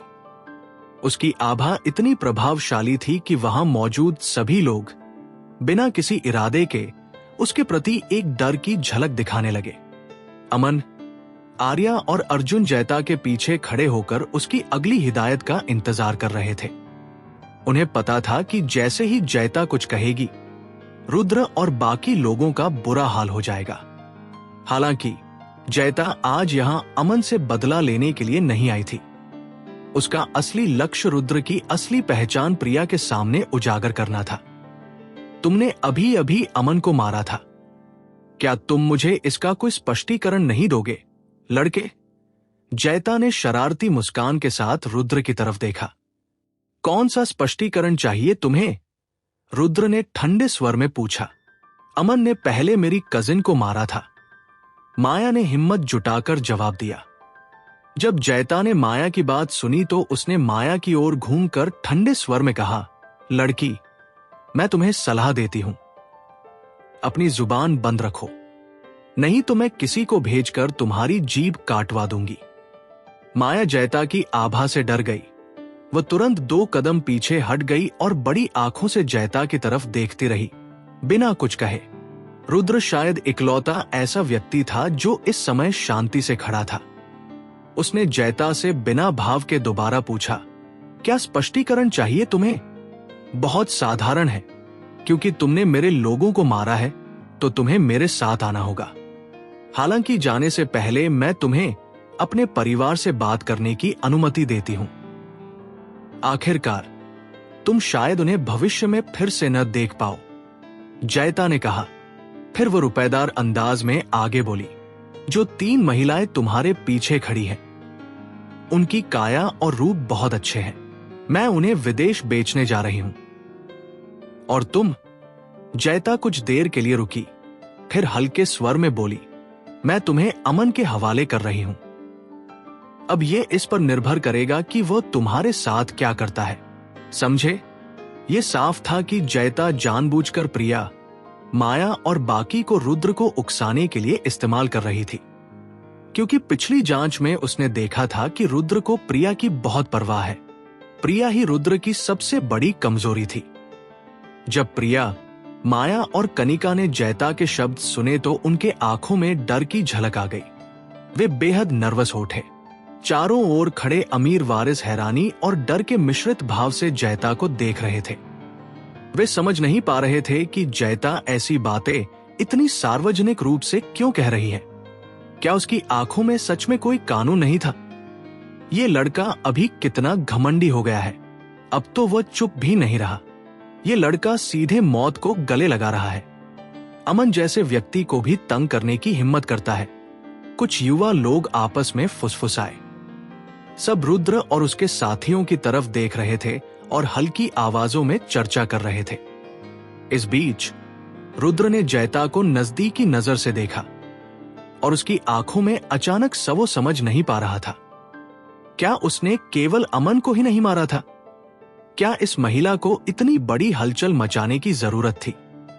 असल में रुद्र अकेला नहीं था जो इस स्थिति को लेकर उलझन में था। अमन को भी इस स्थिति के बारे में कोई उम्मीद नहीं थी। उसने आर्या को लोगों को बुलाने के लिए कहा था, क्योंकि वह रुद्र और बाकी को एक पाठ पढ़ाना चाहता था। लेकिन अब जब उनके मरने का समय आ गया था तो अमन को थोड़ी घबराहट महसूस होने लगी। जयता, क्या ये थोड़ा ज्यादा नहीं हो रहा है? मैं इनसे सच में नफरत नहीं करता, तुम बस इन्हें एक सबक सिखा दो। अमन को चिंता हो रही थी कि अगर यह मामला बढ़ा तो वह इससे नहीं बच पाएगा। इसलिए वह जल्दी से जयता के पास आया और धीरे से बोला। जब जयता ने अमन के शब्द सुने तो वह पलटकर उसे देखी और फिर शांति से बोली, ठीक है, क्योंकि तुमने ऐसा कहा है, मैं इन्हें एक मौका देती हूं। जितना तुम मुझसे कह रहे हो, अगर ये सब नील करके माफी मांग लेते हैं और फिर वो महिला तुम्हारे साथ एक रात बिता ले तो मैं उन्हें माफ कर दूंगी। जयता ने प्रिया की ओर इशारा करते हुए कहा। इस पल में भी जयता जानबूझकर प्रिया का इस्तेमाल रुद्र को उकसाने के लिए कर रही थी। जयता, मुझे लगता है कि तुम्हारा प्रस्ताव बहुत अच्छा है। अमन ने जैसे ही ये सुना वो खुशी से झूम उठा। अगर रुद्र और बाकी लोग माफी मांगते हैं तो वह आसानी से अपनी इज्जत फिर से पा सकता था, और इससे भी महत्वपूर्ण बात, वो प्रिया के साथ एक रात बिता सकता था। प्रिया, जो मेहरा फैमिली की प्रसिद्ध आइस क्वीन थी, अगर अमन ऐसा कर पाता तो वो शायद अपने सपनों में भी हंसी से जागा होता। रुद्र ने जयता को देखा। उसकी आंखों में गुस्सा था। अब तुम क्या चुनोगी? जयता ने रुद्र से धीरे से पूछा। अगर मैं इनमें से कोई भी विकल्प नहीं चुनता, रुद्र ने दांत पीसते हुए जवाब दिया। कुछ नहीं। जयता हंसी में लहराती हुई रुद्र की ओर देखी। अगर तुम इनमें से कोई भी विकल्प नहीं चुनते तो मेरे पास तीसरा विकल्प है, और मुझे लगता है कि यह विकल्प मुझे बहुत पसंद है। अभी तुमने अमन को मारा क्योंकि तुम्हारी गर्लफ्रेंड को उसने तंग किया था, सही?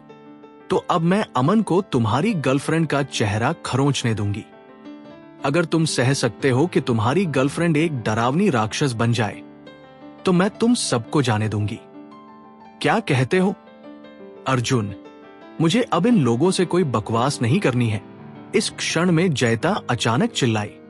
ठीक है जयता। अर्जुन ने तुरंत समझ लिया कि जयता क्या करना चाहती है। उसने तुरंत अपनी जेब से एक छोटा चाकू निकाला और प्रिया की ओर बढ़ने लगा। प्रिया, सावधान रहना। माया ने स्वाभाविक रूप से शोर मचाते हुए प्रिया को चेतावनी दी। जब उसने अर्जुन को प्रिया की ओर बढ़ते हुए देखा, प्रिया इतनी घबराई हुई थी कि उसने जल्दी से 2 कदम पीछे खींचे। शायद वो बहुत ज्यादा घबराई हुई थी, इसलिए वो संतुलन खो बैठी और गिर पड़ी। अर्जुन धीरे धीरे प्रिया की ओर बढ़ रहा था। चारों ओर खड़े दर्शक दूर भाग गए। कोई भी प्रिया की मदद के लिए आगे नहीं आया। अर्जुन के हाथ में छोटा चाकू था और उसके चेहरे पर एक खतरनाक मुस्कान थी, जैसे वो धीरे धीरे प्रिया के पास पहुंच रहा हो। मुझे माफ करना। इस क्षण में अर्जुन ने अचानक प्रिया से चिल्लाते हुए कहा। फिर उसने अपना चाकू उठाया और प्रिया के चेहरे की ओर वार किया। आह! प्रिया डर से चीखी और अपनी आंखें बंद कर ली। अगले ही सेकंड में खून बाहर फव्वारे की तरह बहने लगा, लेकिन अर्जुन का चाकू प्रिया के चेहरे पर नहीं लगा। इसके बजाय वो रुद्र की पीठ में घुस गया। जैसे ही अर्जुन हमला करने वाला था, रुद्र अचानक कूदा और प्रिया को गले लगा लिया, अपनी पीठ से उसे बचाने के लिए। जब रुद्र ने अपनी पीठ में दर्द महसूस किया तो वो गहरी सांस लेने के लिए मजबूर हो गया। इस बीच प्रिया रुद्र को अविश्वास से देख रही थी। उसे कभी नहीं लगा था कि रुद्र इस महत्वपूर्ण पल में उसकी जान बचाएगा। रुद्र, क्या तुम ठीक हो? क्या तुम पागल हो? प्रिया की आंखें तुरंत नम हो गई और वह चिल्लाई। रुद्र ने सिर उठाया और प्रिया को देखा। उसने मुस्कुराने की कोशिश की और धीरे से कहा, अगर इस चाकू ने तुम्हारे चेहरे को काट लिया होता तो मैं इसे सहन कैसे करता? जब प्रिया ने रुद्र के शब्द सुने तो वो जड़ से खड़ी हो गई। उसकी आंखों से आंसू झरने लगे। वो सच में उसकी कार्रवाई से बहुत प्रभावित हो गई थी।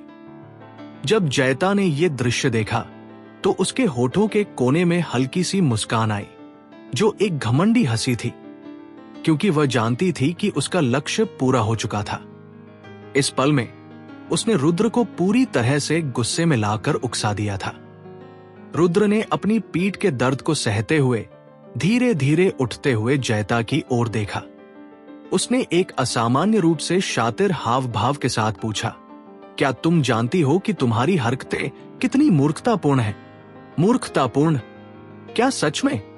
जयता ने रुद्र को तिरस्कारपूर्ण मुस्कान के साथ देखा। क्या तुम जानती हो कि अगर तुम मुझे गुस्से में लाद दो तो क्या होगा? रुद्र ने फिर से ठंडे स्वर में कहा, मुझे नहीं पता कि अगर मैं तुम्हें गुस्से में ला दूं तो क्या होगा, लेकिन मुझे पता है कि तुम शौर्यवीर सिंह और निहाल को जानते हो। मैं आज अच्छे मूड में हूं, तो मैं तुम्हें एक मौका देती हूं। उन्हें फोन करो और उनसे मदद मांगो। जयता ने हल्के से जवाब दिया। फिर उसने एक फोन निकाला और उसे रुद्र के सामने फेंक दिया। रुद्र ने जमीन पर पड़े फोन को देखा। इस समय उसे आखिरकार समझ में आ गया कि जयता ने ऐसा क्यों किया था। जयता चाहती थी कि रुद्र शौर्यवीर सिंह और निहाल को फोन करे, ताकि वो अपनी असली पहचान प्रिया के सामने उजागर कर सके, जयता और निखिलेश। रुद्र ने सिर झुकाया और एक दर्द भरी मुस्कान के साथ कहा, लगता है तुम लोग इस बार सच में मेहनत कर रहे हो। जब जयता ने रुद्र के शब्द सुने तो वो थोड़ी देर के लिए चौंकी, फिर मुस्कुरा कर हंसी। फिर वो उठी और रुद्र के पास गई। उसने एक आवाज में, जिसे केवल रुद्र ही सुन सकता था, कहा, रुद्र, अब जब तुम जान गए हो तो मैं तुम्हें सच बता देती हूं। जो कुछ भी आज हुआ वो सब मैंने योजना बनाई थी। मेरा असली लक्ष्य तुम्हारी असली पहचान प्रिया के सामने उजागर करना था, ताकि तुम पुरानी अध्यक्ष की विरासत का अधिकार खो सको। क्या तुम इतना यकीन करती हो कि मैं अपनी पहचान प्रिया के सामने उजागर कर दूंगा? रुद्र ने दांत पीसते हुए धीमी आवाज में कहा, मैं नहीं जानती, लेकिन अब तुम्हारे पास केवल 2 विकल्प हैं। पहला है कि तुम अपनी मंगेतर को विकृत होते देखो, लेकिन तुम्हें पुराने अध्यक्ष की विरासत का अधिकार मिलेगा। दूसरा है कि तुम अपनी पूरी ताकत से उसे बचाओ, लेकिन तुम्हें अपनी पहचान प्रिया के सामने उजागर करनी होगी। एक ओर तुम्हारी प्यारी महिला है और दूसरी ओर 10 ट्रिलियन की दौलत है। मुझे भी बड़ी जिज्ञासा है कि तुम क्या चुनोगे। जयता ने रुद्र को हल्की मुस्कान के साथ देखा, फिर कुर्सी पर बैठ गई और शरारती अंदाज में रुद्र को देखती रही। रुद्र वहां खड़ा था, बिना किसी अभिव्यक्ति के, दांत पीसते हुए, और कुछ नहीं कहा।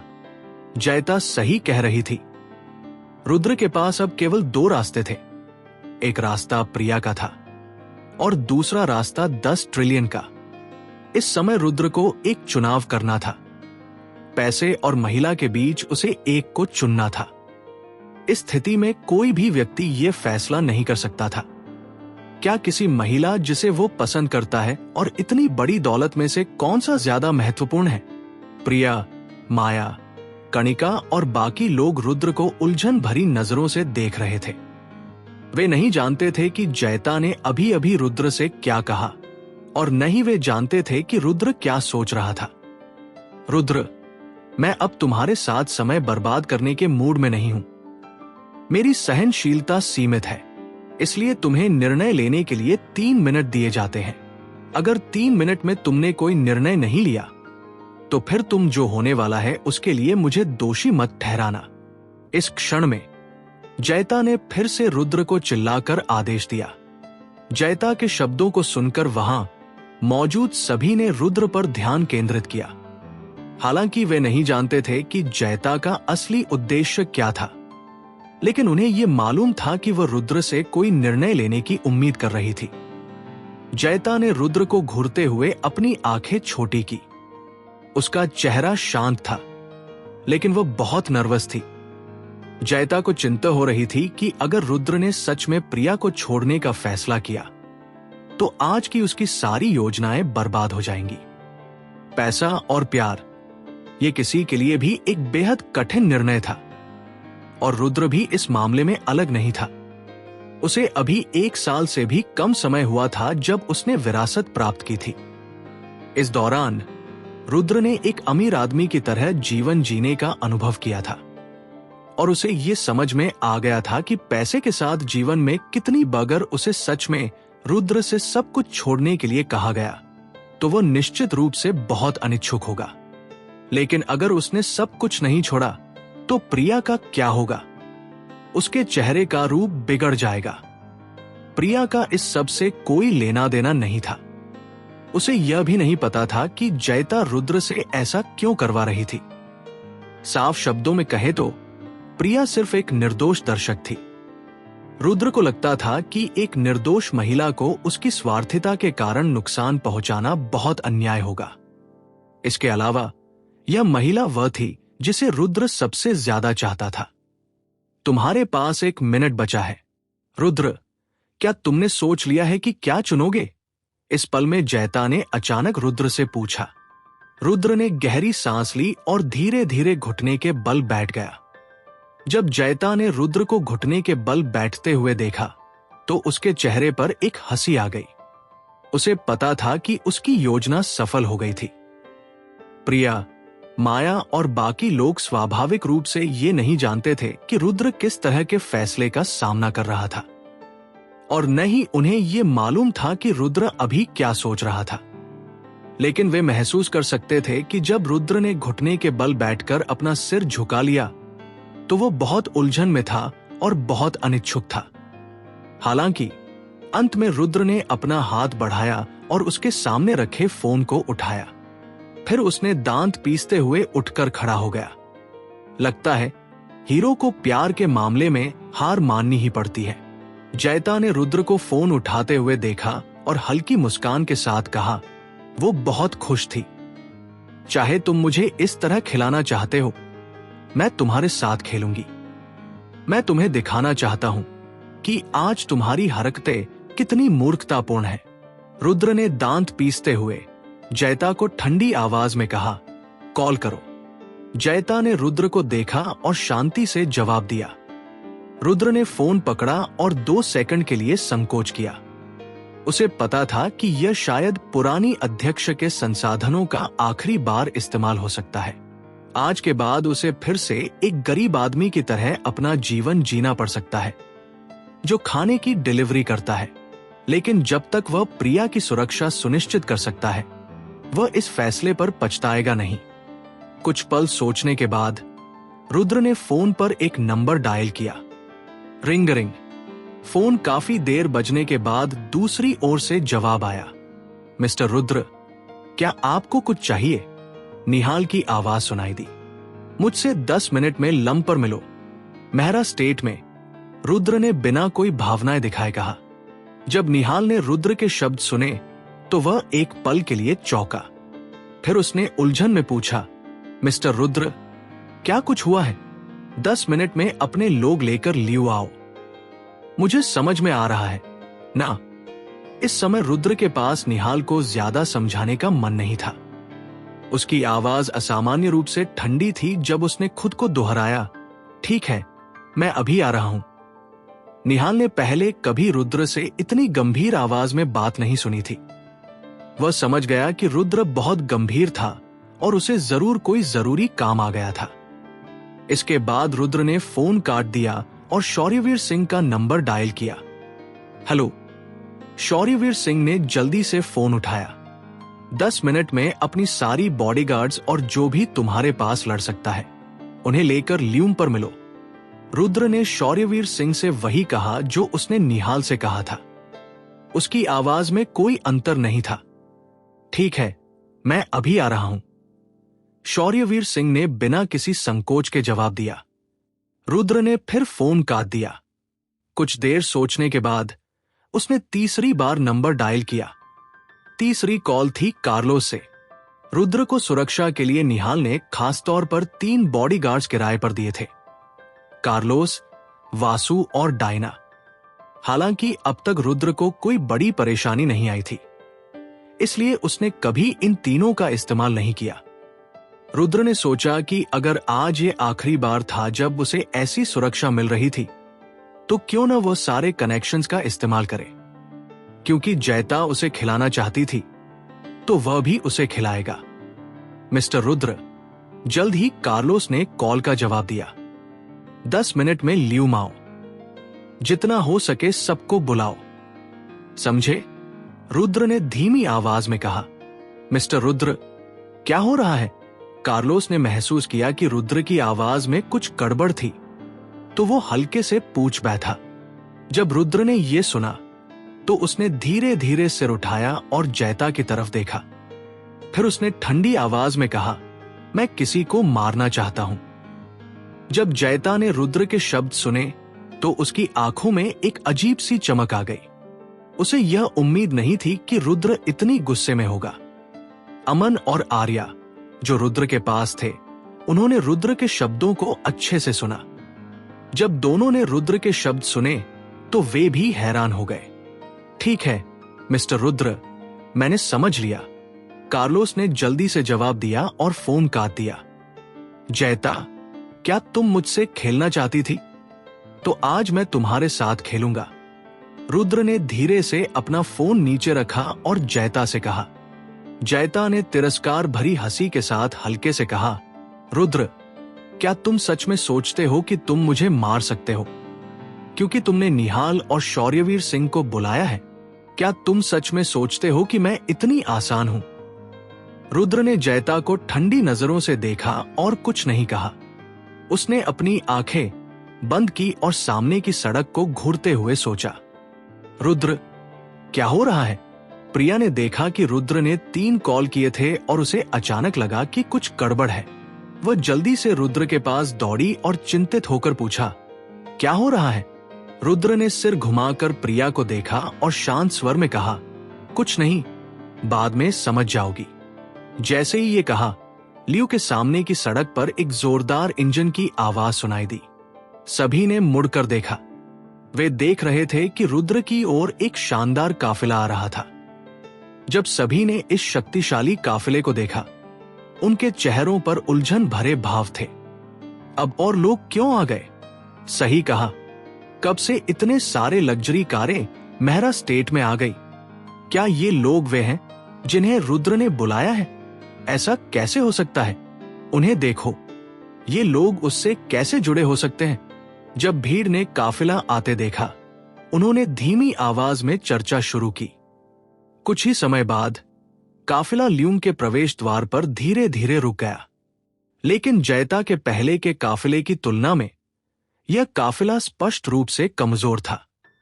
इनमें से अधिकांश कारें सामान्य। जब प्रिया ने इन कारों को देखा तो वह तुरंत समझ गई कि जो लोग आए थे वे रुद्र द्वारा बुलाए गए मददगार नहीं थे, बल्कि मेहरा फैमिली के लोग थे। जब पृथ्वीराज मेहरा, यशवर्धन मेहरा और बाकी लोगों को यह पता चला कि रुद्र, प्रिया और बाकी लोग ल्यू में फंसे हुए हैं, तो उन्होंने तुरंत अपने पूरे परिवार को एकजुट करके उन्हें बचाने के लिए भेजा। आखिरकार उनके लिए रुद्र अब पहले जैसा रुद्र नहीं था, तो पृथ्वीराज अभी भी उसकी सुरक्षा को लेकर बहुत चिंतित था। दादी और बाकी लोग आ गए हैं, माया ने उत्साहित होकर चिल्लाया जब उसने पृथ्वीराज को कार से बाहर निकलते हुए देखा। हाँ, अब हम बच गए हैं, कणिका ने मासूमियत से जवाब दिया। जल्द ही मेहरा फैमिली के सदस्य शानदार तरीके से रुद्र और बाकी के पास पहुंचे। पृथ्वीराज ने जयता, अर्जुन और बाकी को देखा और कुछ देर के लिए चौंका। फिर उसने उलझन भरे स्वर में पूछा, रुद्र, प्रिया, ये क्या हो रहा है? दादी, अमन ने इन्हें भेजा था। वे तो प्रिया का चेहरा बिगाड़ना चाहते थे, माया पहले चिल्लाई। अमन। पृथ्वीराज कुछ देर के लिए चौंका। फिर उसने सिर घुमाकर अमन की ओर देखा, जो जयता के पीछे खड़ा था। उसकी आंखें फैल गई और उसने चिल्लाकर कहा, अमन। मेहरा फैमिली और अमन की फैमिली हमेशा अपने काम से काम रखते हैं। तुम मेरे पोते पोतियों के साथ ऐसा क्यों कर रहे हो? क्यों हमारे परिवार के लोगों को यहां फंसाया है? अमन ने पृथ्वीराज के शब्दों को सुना और चौंक गया। फिर उसने निराश होकर कहा, दादी, पृथ्वीराज, आज का मामला मुझसे संबंधित नहीं है और यह फैसला मेरे हाथ में नहीं है। आपको खुद जयता से कहना चाहिए। जयता। पृथ्वीराज कुछ देर के लिए चौंका। फिर उसने अपना ध्यान जयता की ओर मोड़ा। कृपया मुझे बताएं, आप कौन हैं? जयता, क्यों हमारे परिवार को यहां बंदी बना लिया है? इस समय पृथ्वीराज नहीं जानता था कि जयता कौन है, इसलिए उसने उसे शिष्टता से पूछा, कुछ नहीं, मैं तो बस उस महिला का चेहरा बिगाड़ना चाहती हूं। जयता ने प्रिया की ओर इशारा करते हुए घृणास्पद रूप से कहा, तुम कौन हो? कैसे तुम मेरे परिवार को सिर्फ अपनी इच्छाओं के कारण तंग कर सकती हो? पृथ्वीराज ने अपनी आंखें फाड़ते हुए चिल्लाया, अगर मुझे ठीक से याद है तो हमने 10 सालों से एक दूसरे को नहीं देखा। क्या तुम अभी मुझे पहचानते हो? इस समय अर्जुन ने हल्की सी मुस्कान के साथ कहा। पृथ्वीराज ने अर्जुन की तरफ मुड़कर देखा। जैसे ही उसने अर्जुन का चेहरा देखा, वो चौंक गया। उसके चेहरे पर अविश्वास था। अर्जुन ने पृथ्वीराज से हकलाते हुए कहा, तुम अभी भी मुझे जानते हो? तो आज का मामला आसान हो जाएगा। अर्जुन ने पृथ्वीराज को हल्की मुस्कान के साथ देखा और धीरे से कहा, पृथ्वीराज, आज का मामला ऐसा नहीं है कि तुम इसमें हस्तक्षेप कर सको। इसलिए मैं तुम्हें सलाह देता हूं कि तुम साइड में खड़े रहो और इंतजार करो, वरना मैं तुम्हारे पूरे परिवार को भुगतवाऊंगा। पृथ्वीराज ने अर्जुन को देखा और पूरी तरह से हतप्रभ रह गया। हालांकि उसे ये नहीं पता था कि जयता कौन है, लेकिन वह जानता था कि अर्जुन कौन है। क्योंकि अर्जुन ने ऐसा कहा, इसका मतलब था कि रुद्र, प्रिया और बाकी लोगों ने किसी बहुत ताकतवर व्यक्ति को नाराज कर दिया था और मेहरा फैमिली की वर्तमान स्थिति के साथ वे किसी अर्जुन जैसे व्यक्ति का मुकाबला नहीं कर सकते थे। रुद्र, ये क्या हो रहा है? पृथ्वीराज कुछ देर के लिए हिचकिचाया और फिर रुद्र से धीमे स्वर में पूछा। बस साइड में खड़े रहो और इंतजार करो, रुद्र ने शांतिपूर्वक जवाब दिया। पृथ्वीराज ने रुद्र को देखा और कुछ देर तक सोचा। वो महसूस कर रहा था कि आज का मामला जितना उसने सोचा था उससे कहीं अधिक जटिल है, इसलिए उसने कुछ और नहीं कहा। वो सीधे प्रिया और बाकी से पूछने के लिए उनकी ओर बढ़ा, आज क्या हुआ? जैसे ही पृथ्वीराज पलटा, ल्यूम के सामने वाली सड़क से फिर से इंजन की आवाज आई। कोई और आ गया। हाँ, अब ये कौन है? जब सभी ने यह आवाज सुनी तो वे सब पलटकर देखने लगे। जयता ने भी मुड़कर देखा और तुरंत संतुष्ट मुस्कान दी, क्योंकि उसने देखा कि सबसे आगे रोल्स रॉयस फैंटम आ रही थी। उसका लाइसेंस प्लेट नंबर था L8 गदा। मुंबई में लगभग हर कोई जानता था कि यह लाइसेंस प्लेट नंबर क्या दर्शाता है। निहाल, मुंबई का सबसे अमीर आदमी, ही इस नंबर का हकदार था।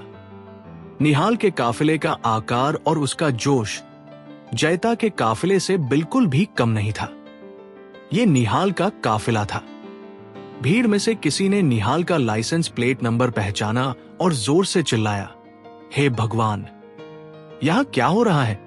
इतने सारे बड़े लोग खुद ही आ गए हैं। हाँ, क्या ये निहाल ही वह सहायता है जिसे रुद्र ने बुलाया था? ये कैसे हो सकता है? रुद्र जैसे किसी व्यक्ति को निहाल को कैसे जान सकता है? मुझे लगता है कि निहाल शायद उस महिला के लिए यहां आया है। अगर निहाल सच में उस महिला द्वारा बुलाया गया है तो यह बहुत शानदार है। कौन सा बड़ा आदमी ऐसे लोगों को बुला सकता है जैसे नेहाल और अर्जुन? सभी लोग जो साइड में खड़े थे और शो देख रहे थे अब धीरे धीरे एक दूसरे से बड़बड़ाने लगे। वे बहुत उत्तेजित थे। कुछ ही समय बाद रोल्स रॉयस फैंटोम और 5 मर्सिडीज बेंज ल्यूम के प्रवेश द्वार पर सुसंगत रूप से खड़े हो गए। निहाल ने कार का दरवाजा खोला और बाहर निकला। जब जयता ने उसे देखा तो उसके चेहरे पर और भी ज्यादा मुस्कान खिल गई। वह जानती थी कि निहाल की उपस्थिति का मतलब था कि उसकी योजना सफल हो चुकी थी। सभी की नजरों के बीच निहाल सीधे रुद्र के पास गया और एक अप्रत्याशित कदम उठाया।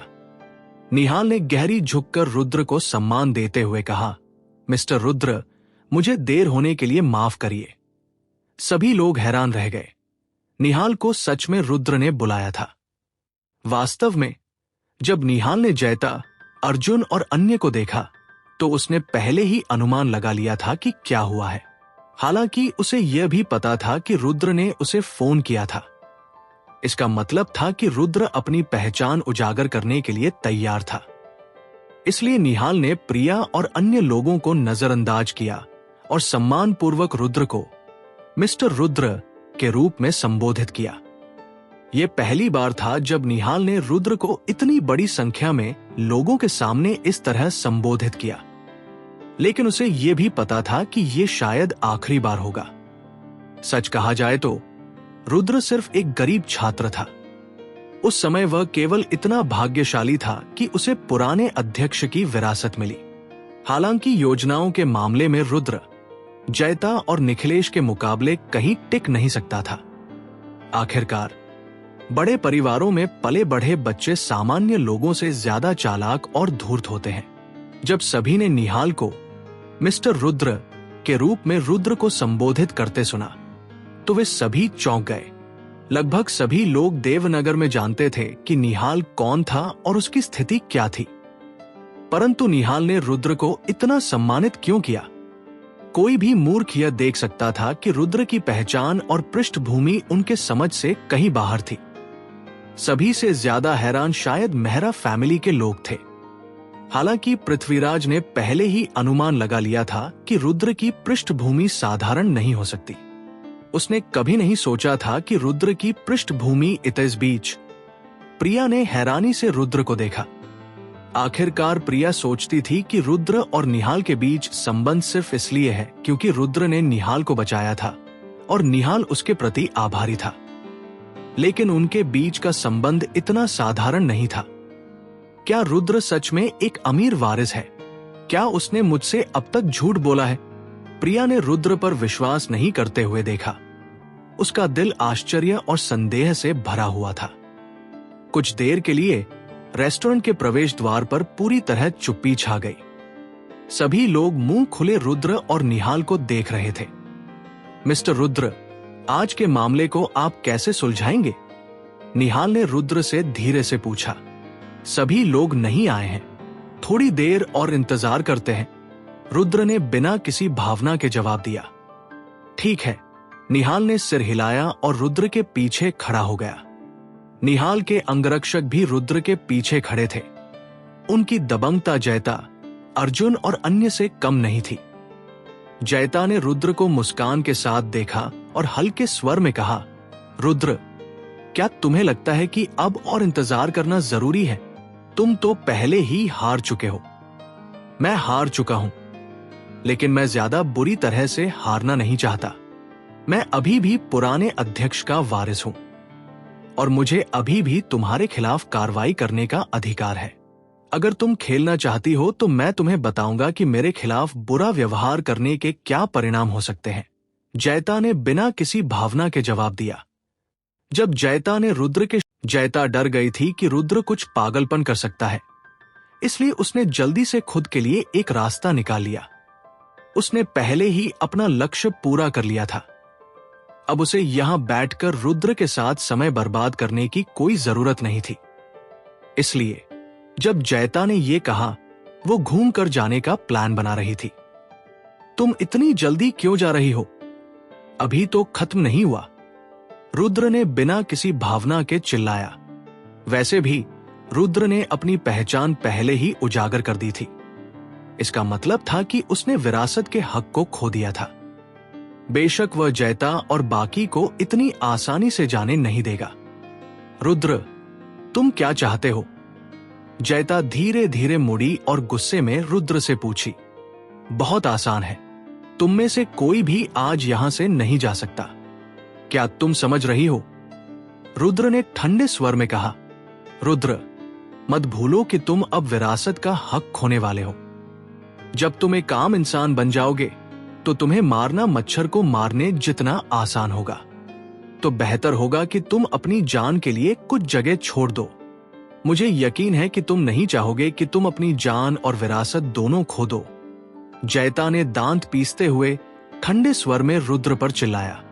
जयता का पहला प्लान यह था कि वह प्रिया का उपयोग करके रुद्र को धमकाए, फिर उसे निहाल और अन्य को बुलवाने के लिए मजबूर करे और अंत में उसकी पहचान प्रिया के सामने उजागर करवा दे। जो कुछ भी वह चाहती थी वह पूरा हो गया था।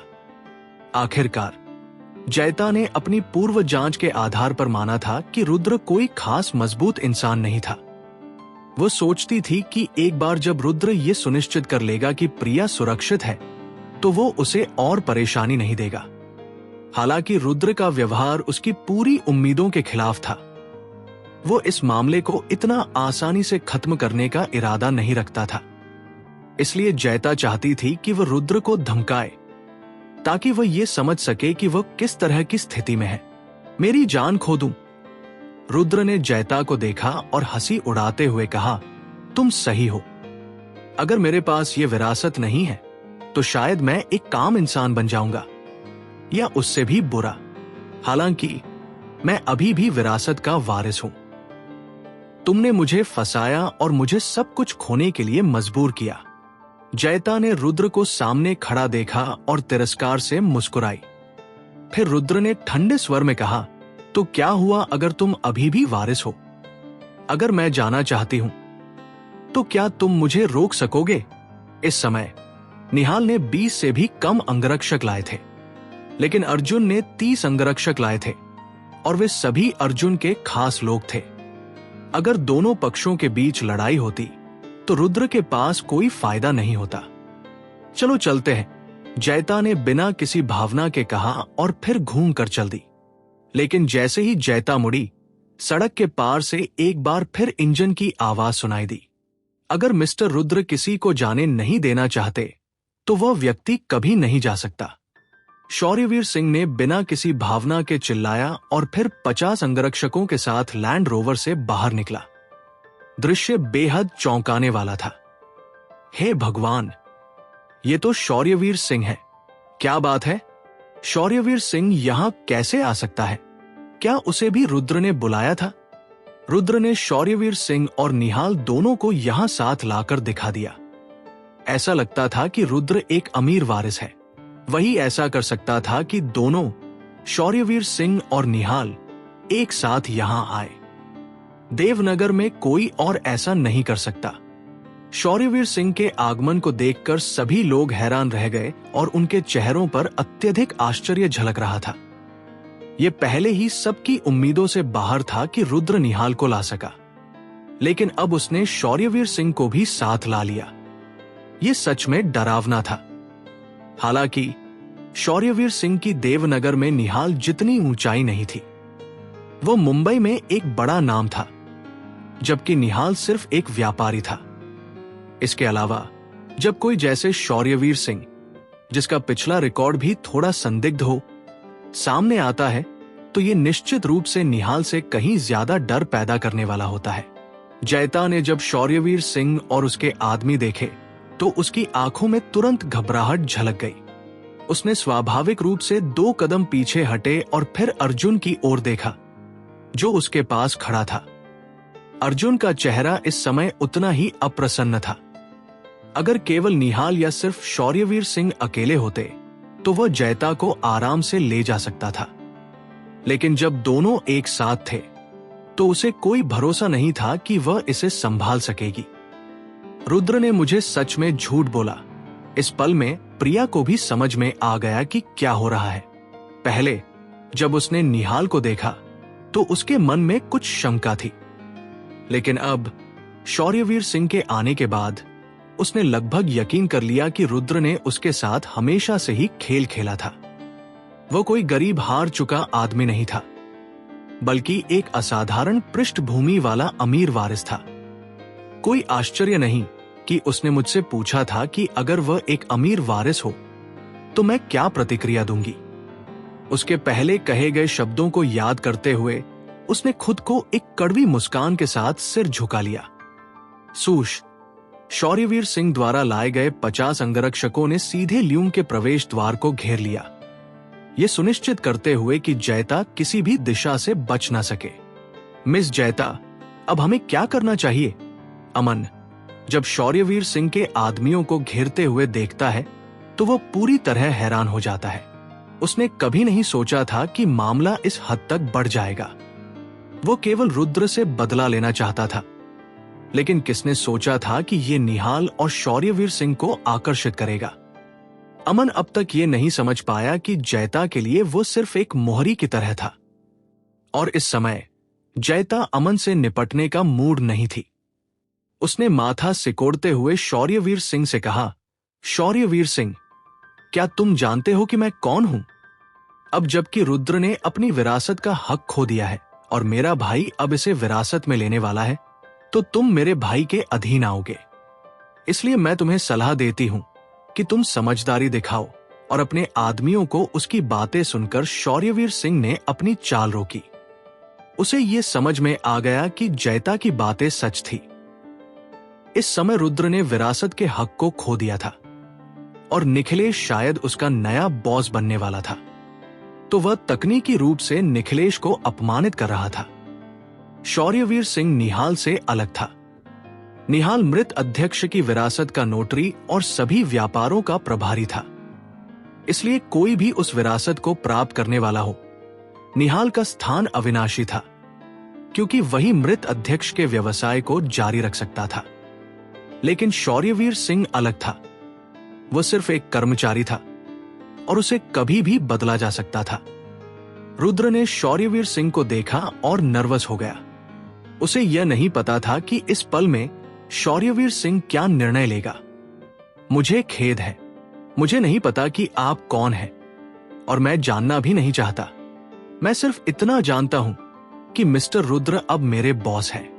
मेरे बॉस ने मुझे आपको यहां रोकने का आदेश दिया है, इसलिए आप यहां से नहीं जा सकते। इस पल में शौर्यवीर सिंह अचानक जयता से चिल्लाया और फिर रुद्र की ओर बढ़ने लगा। रुद्र हैरान होकर शौर्यवीर सिंह को देख रहा था। तुम? जयता इन शब्दों को सुनकर चौंक गई। उसे कभी उम्मीद नहीं थी कि शौर्यवीर सिंह अपनी भविष्य की स्थिति को जोखिम में डालकर रुद्र की सुरक्षा करेगा। मिस्टर रुद्र, मुझे देर हो गई, इसके लिए मुझे खेद है। शौर्यवीर सिंह ने रुद्र के पास आकर आदरपूर्वक कहा, मुझे खेद है। मैंने नहीं सोचा था कि निखिलेश भविष्य में तुम्हारा बॉस हो सकता है। रुद्र ने अपनी ओर मुड़कर उसे देखा और दिल से प्रभावित हुआ। मिस्टर रुद्र, ये मायने नहीं रखता कि भविष्य में मेरा बॉस कौन होगा। जो मायने रखता है वो ये है कि आप अभी भी मेरे बॉस हैं। शौर्यवीर सिंह ने शांत स्वर में जवाब दिया और फिर रुद्र के पीछे खड़ा हो गया। मेहरा परिवार के लोग रुद्र को देख रहे थे। उनके चेहरे पर आश्चर्य था। उन्होंने कभी नहीं सोचा था कि रुद्र की पृष्ठभूमि इतनी शक्तिशाली होगी कि वह निहाल और शौर्यवीर सिंह को अपने अधीन कर सके। कजिन, रुद्र ने वास्तव में कौन सी विरासत प्राप्त की?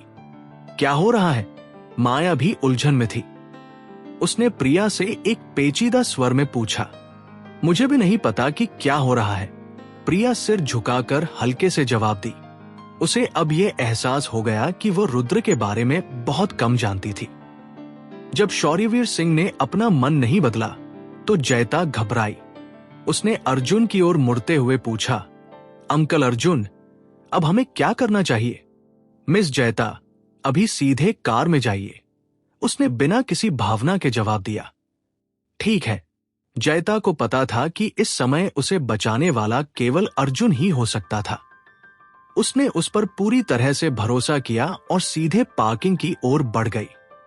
जब शौर्यवीर सिंह के आदमियों ने देखा कि जयता जाने की कोशिश कर रही है तो वे तेजी से उसकी ओर बढ़े, लेकिन अर्जुन की आंखों में एक निर्दयता झलकती थी।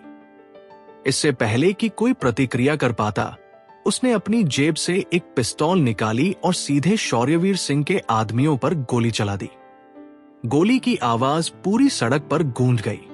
वहां उपस्थित सभी लोग स्तब्ध रह गए। किसी ने नहीं सोचा था कि वो इतने लोगों के सामने पिस्तौल निकाल लेगा। यहां तक कि शौर्यवीर सिंह और निहाल भी अपने कदमों में रुक गए। ल्यूम के प्रवेश द्वार पर जब अर्जुन ने शौर्यवीर सिंह के अधीनस्थ पर गोली चलाई तो दर्शकों में हलचल मच गई। उनके चेहरों पर डर साफ दिख रहा था। आखिरकार जो लोग वहां थे वे ज्यादातर सामान्य नागरिक थे।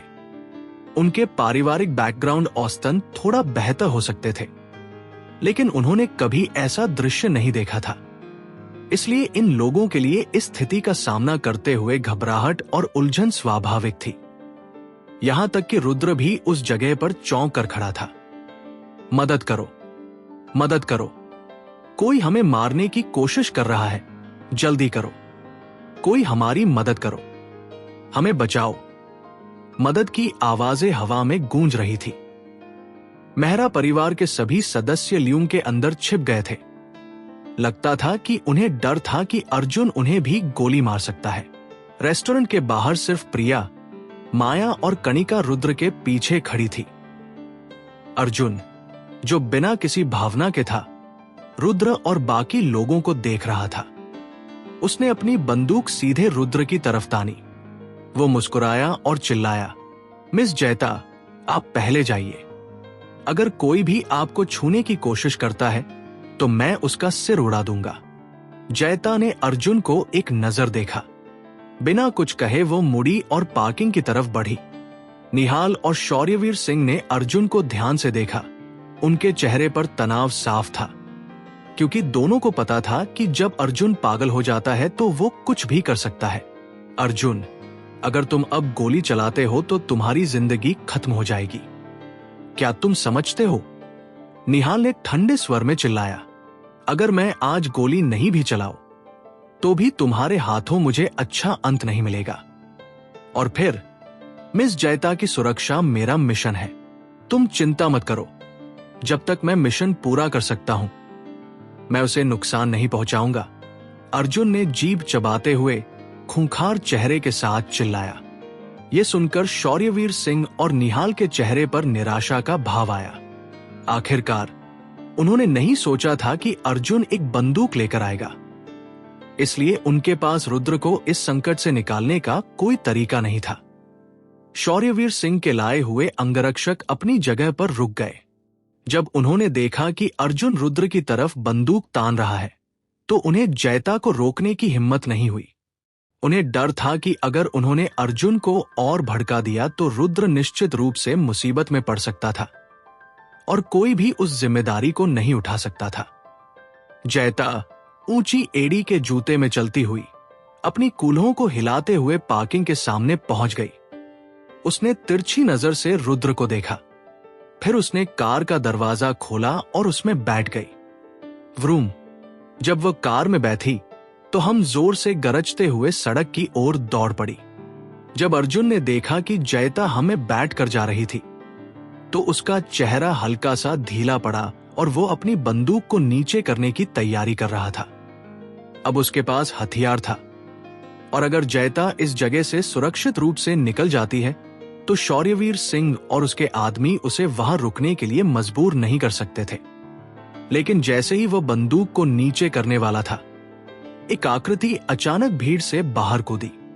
वह जल्दी से प्रतिक्रिया करता है और अपनी बंदूक फिर से रुद्र पर तानने के लिए उठाता है, लेकिन उससे पहले ही एक ठंडी रेखा चमकी। अगले पल एक छुरी उसकी कलाई में धंस गई। टिंग। उसकी बंदूक जमीन पर गिर पड़ी। कमबख्त, मैंने लापरवाही कर दी। इस समय उसे अपनी चोट के बारे में सोचने का समय नहीं था। उसने दांतों तले चबाते हुए गालियों के साथ बंदूक उठाने के लिए झुका। दुर्भाग्य से जब तक वह प्रतिक्रिया करता तब तक बहुत देर हो चुकी थी। कार्लोस तेजी से कदमों से अर्जुन के पास पहुंचा और सीधे उसके पेट में लात मारी। ठक। अर्जुन हवा में उड़ा और जमीन पर गिर पड़ा। कार्लोस एक प्रशिक्षित विशेष बल सैनिक था। एक लात से वो एक जंगली भैंस को भी बेहोश कर सकता था। अब अर्जुन जैसे साधारण व्यक्ति का क्या कहना। जमीन पर गिरने के बाद वो दर्द से कराहते हुए उठने की कोशिश करने लगा। ये दृश्य देखकर भीड़ हक्का बक्का रह गई। कार्लोस के कौशल ने उन्हें पूरी तरह चौंका दिया था। उनके लिए इस तरह का व्यक्ति तो केवल फिल्मों में ही होता था, लेकिन अब वो उनके सामने जीते जागते दिख रहा था। वो अभी भी उठने की कोशिश कर रहा था, लेकिन कुछ सेकंड में फिर से जमीन पर गिर पड़ा। उसे ऐसा लग रहा था जैसे किसी ट्रक ने उसे टक्कर मार दी हो। उसके शरीर का हर हिस्सा दर्द से कराह रहा था और वो उठने की ताकत भी नहीं जुटा पा रहा था। शौर्यवीर सिंह की प्रतिक्रिया भी बहुत तेज थी। उसने तुरंत कदम बढ़ाया और अर्जुन के सिर पर लात मारी। मिस्टर रुद्र, माफी चाहता हूं, इतना इंतजार करना पड़ा। क्या आप ठीक हैं? शौर्यवीर सिंह ने जब अर्जुन को काबू में किया, कार्लोस ने रुद्र के पास जाकर बहुत सम्मानजनक स्वर में कहा, मैं ठीक हूं। रुद्र ने धीरे से जवाब दिया। फिर उसने सिर घुमाकर जैता की हम को देखा। जब जैता ने देखा कि कार्लोस ने अर्जुन को लात मारी और उसे दूर फेंक दिया, तो वो अभी भी कार में बैठी थी। खुद एक संकट में फंसी हुई उसे अर्जुन की चिंता करने का समय नहीं था। वह केवल ड्राइवर को तेजी से गाड़ी चलाने के लिए कह रही थी। इस समय उसके मन में एक ही विचार था, इस शापित जगह से जितना जल्दी हो सके निकल जाना। स्थिति अब इस हद तक बढ़ चुकी थी कि यह पूरी तरह उसके नियंत्रण से बाहर हो गई थी। बाम। लेकिन उसी समय सड़क पर एक और जोरदार आवाज आई। इस आवाज को सुनकर सभी ने अपनी नजरें हम की तरफ घुमाई। एक सफेद वैन ने सीधे उस हम से टक्कर मारी जिसमें जैता थी। हम का दरवाजा तुरंत दफबा गया और एक शानदार दृश्य बन गया। इस कार की चिंता मत करो, बस जाओ, जैता ने ड्राइवर से कहा। उसने तुरंत समझ लिया कि जो वैन उनके पास टकराई वो जाहिर तौर पर ऋत्विक के लोगों की थी। इसलिए उसने जल्दी से हम के ड्राइवर से कहा, ड्राइवर थोड़ी देर रुकने के बाद अपनी माथे पर खून की परवाह किए बिना तुरंत एक्सेलरेटर दबाकर हमको फिर से स्टार्ट करने की कोशिश करने लगा। बाम! लेकिन इससे पहले कि हम स्टार्ट हो पाती, एक हथौड़ा सीधे कार की खिड़की पर मारा। ग्लास तुरंत चकनाचूर हो गया। इसके बाद एक छोटी छुरी जो ठंडी रोशनी में चमक रही थी, जयता की गर्दन के पास रख दी गई। मिस जयता, कार से बाहर निकलो। कार के बाहर से एक मोटे आदमी की आवाज आई।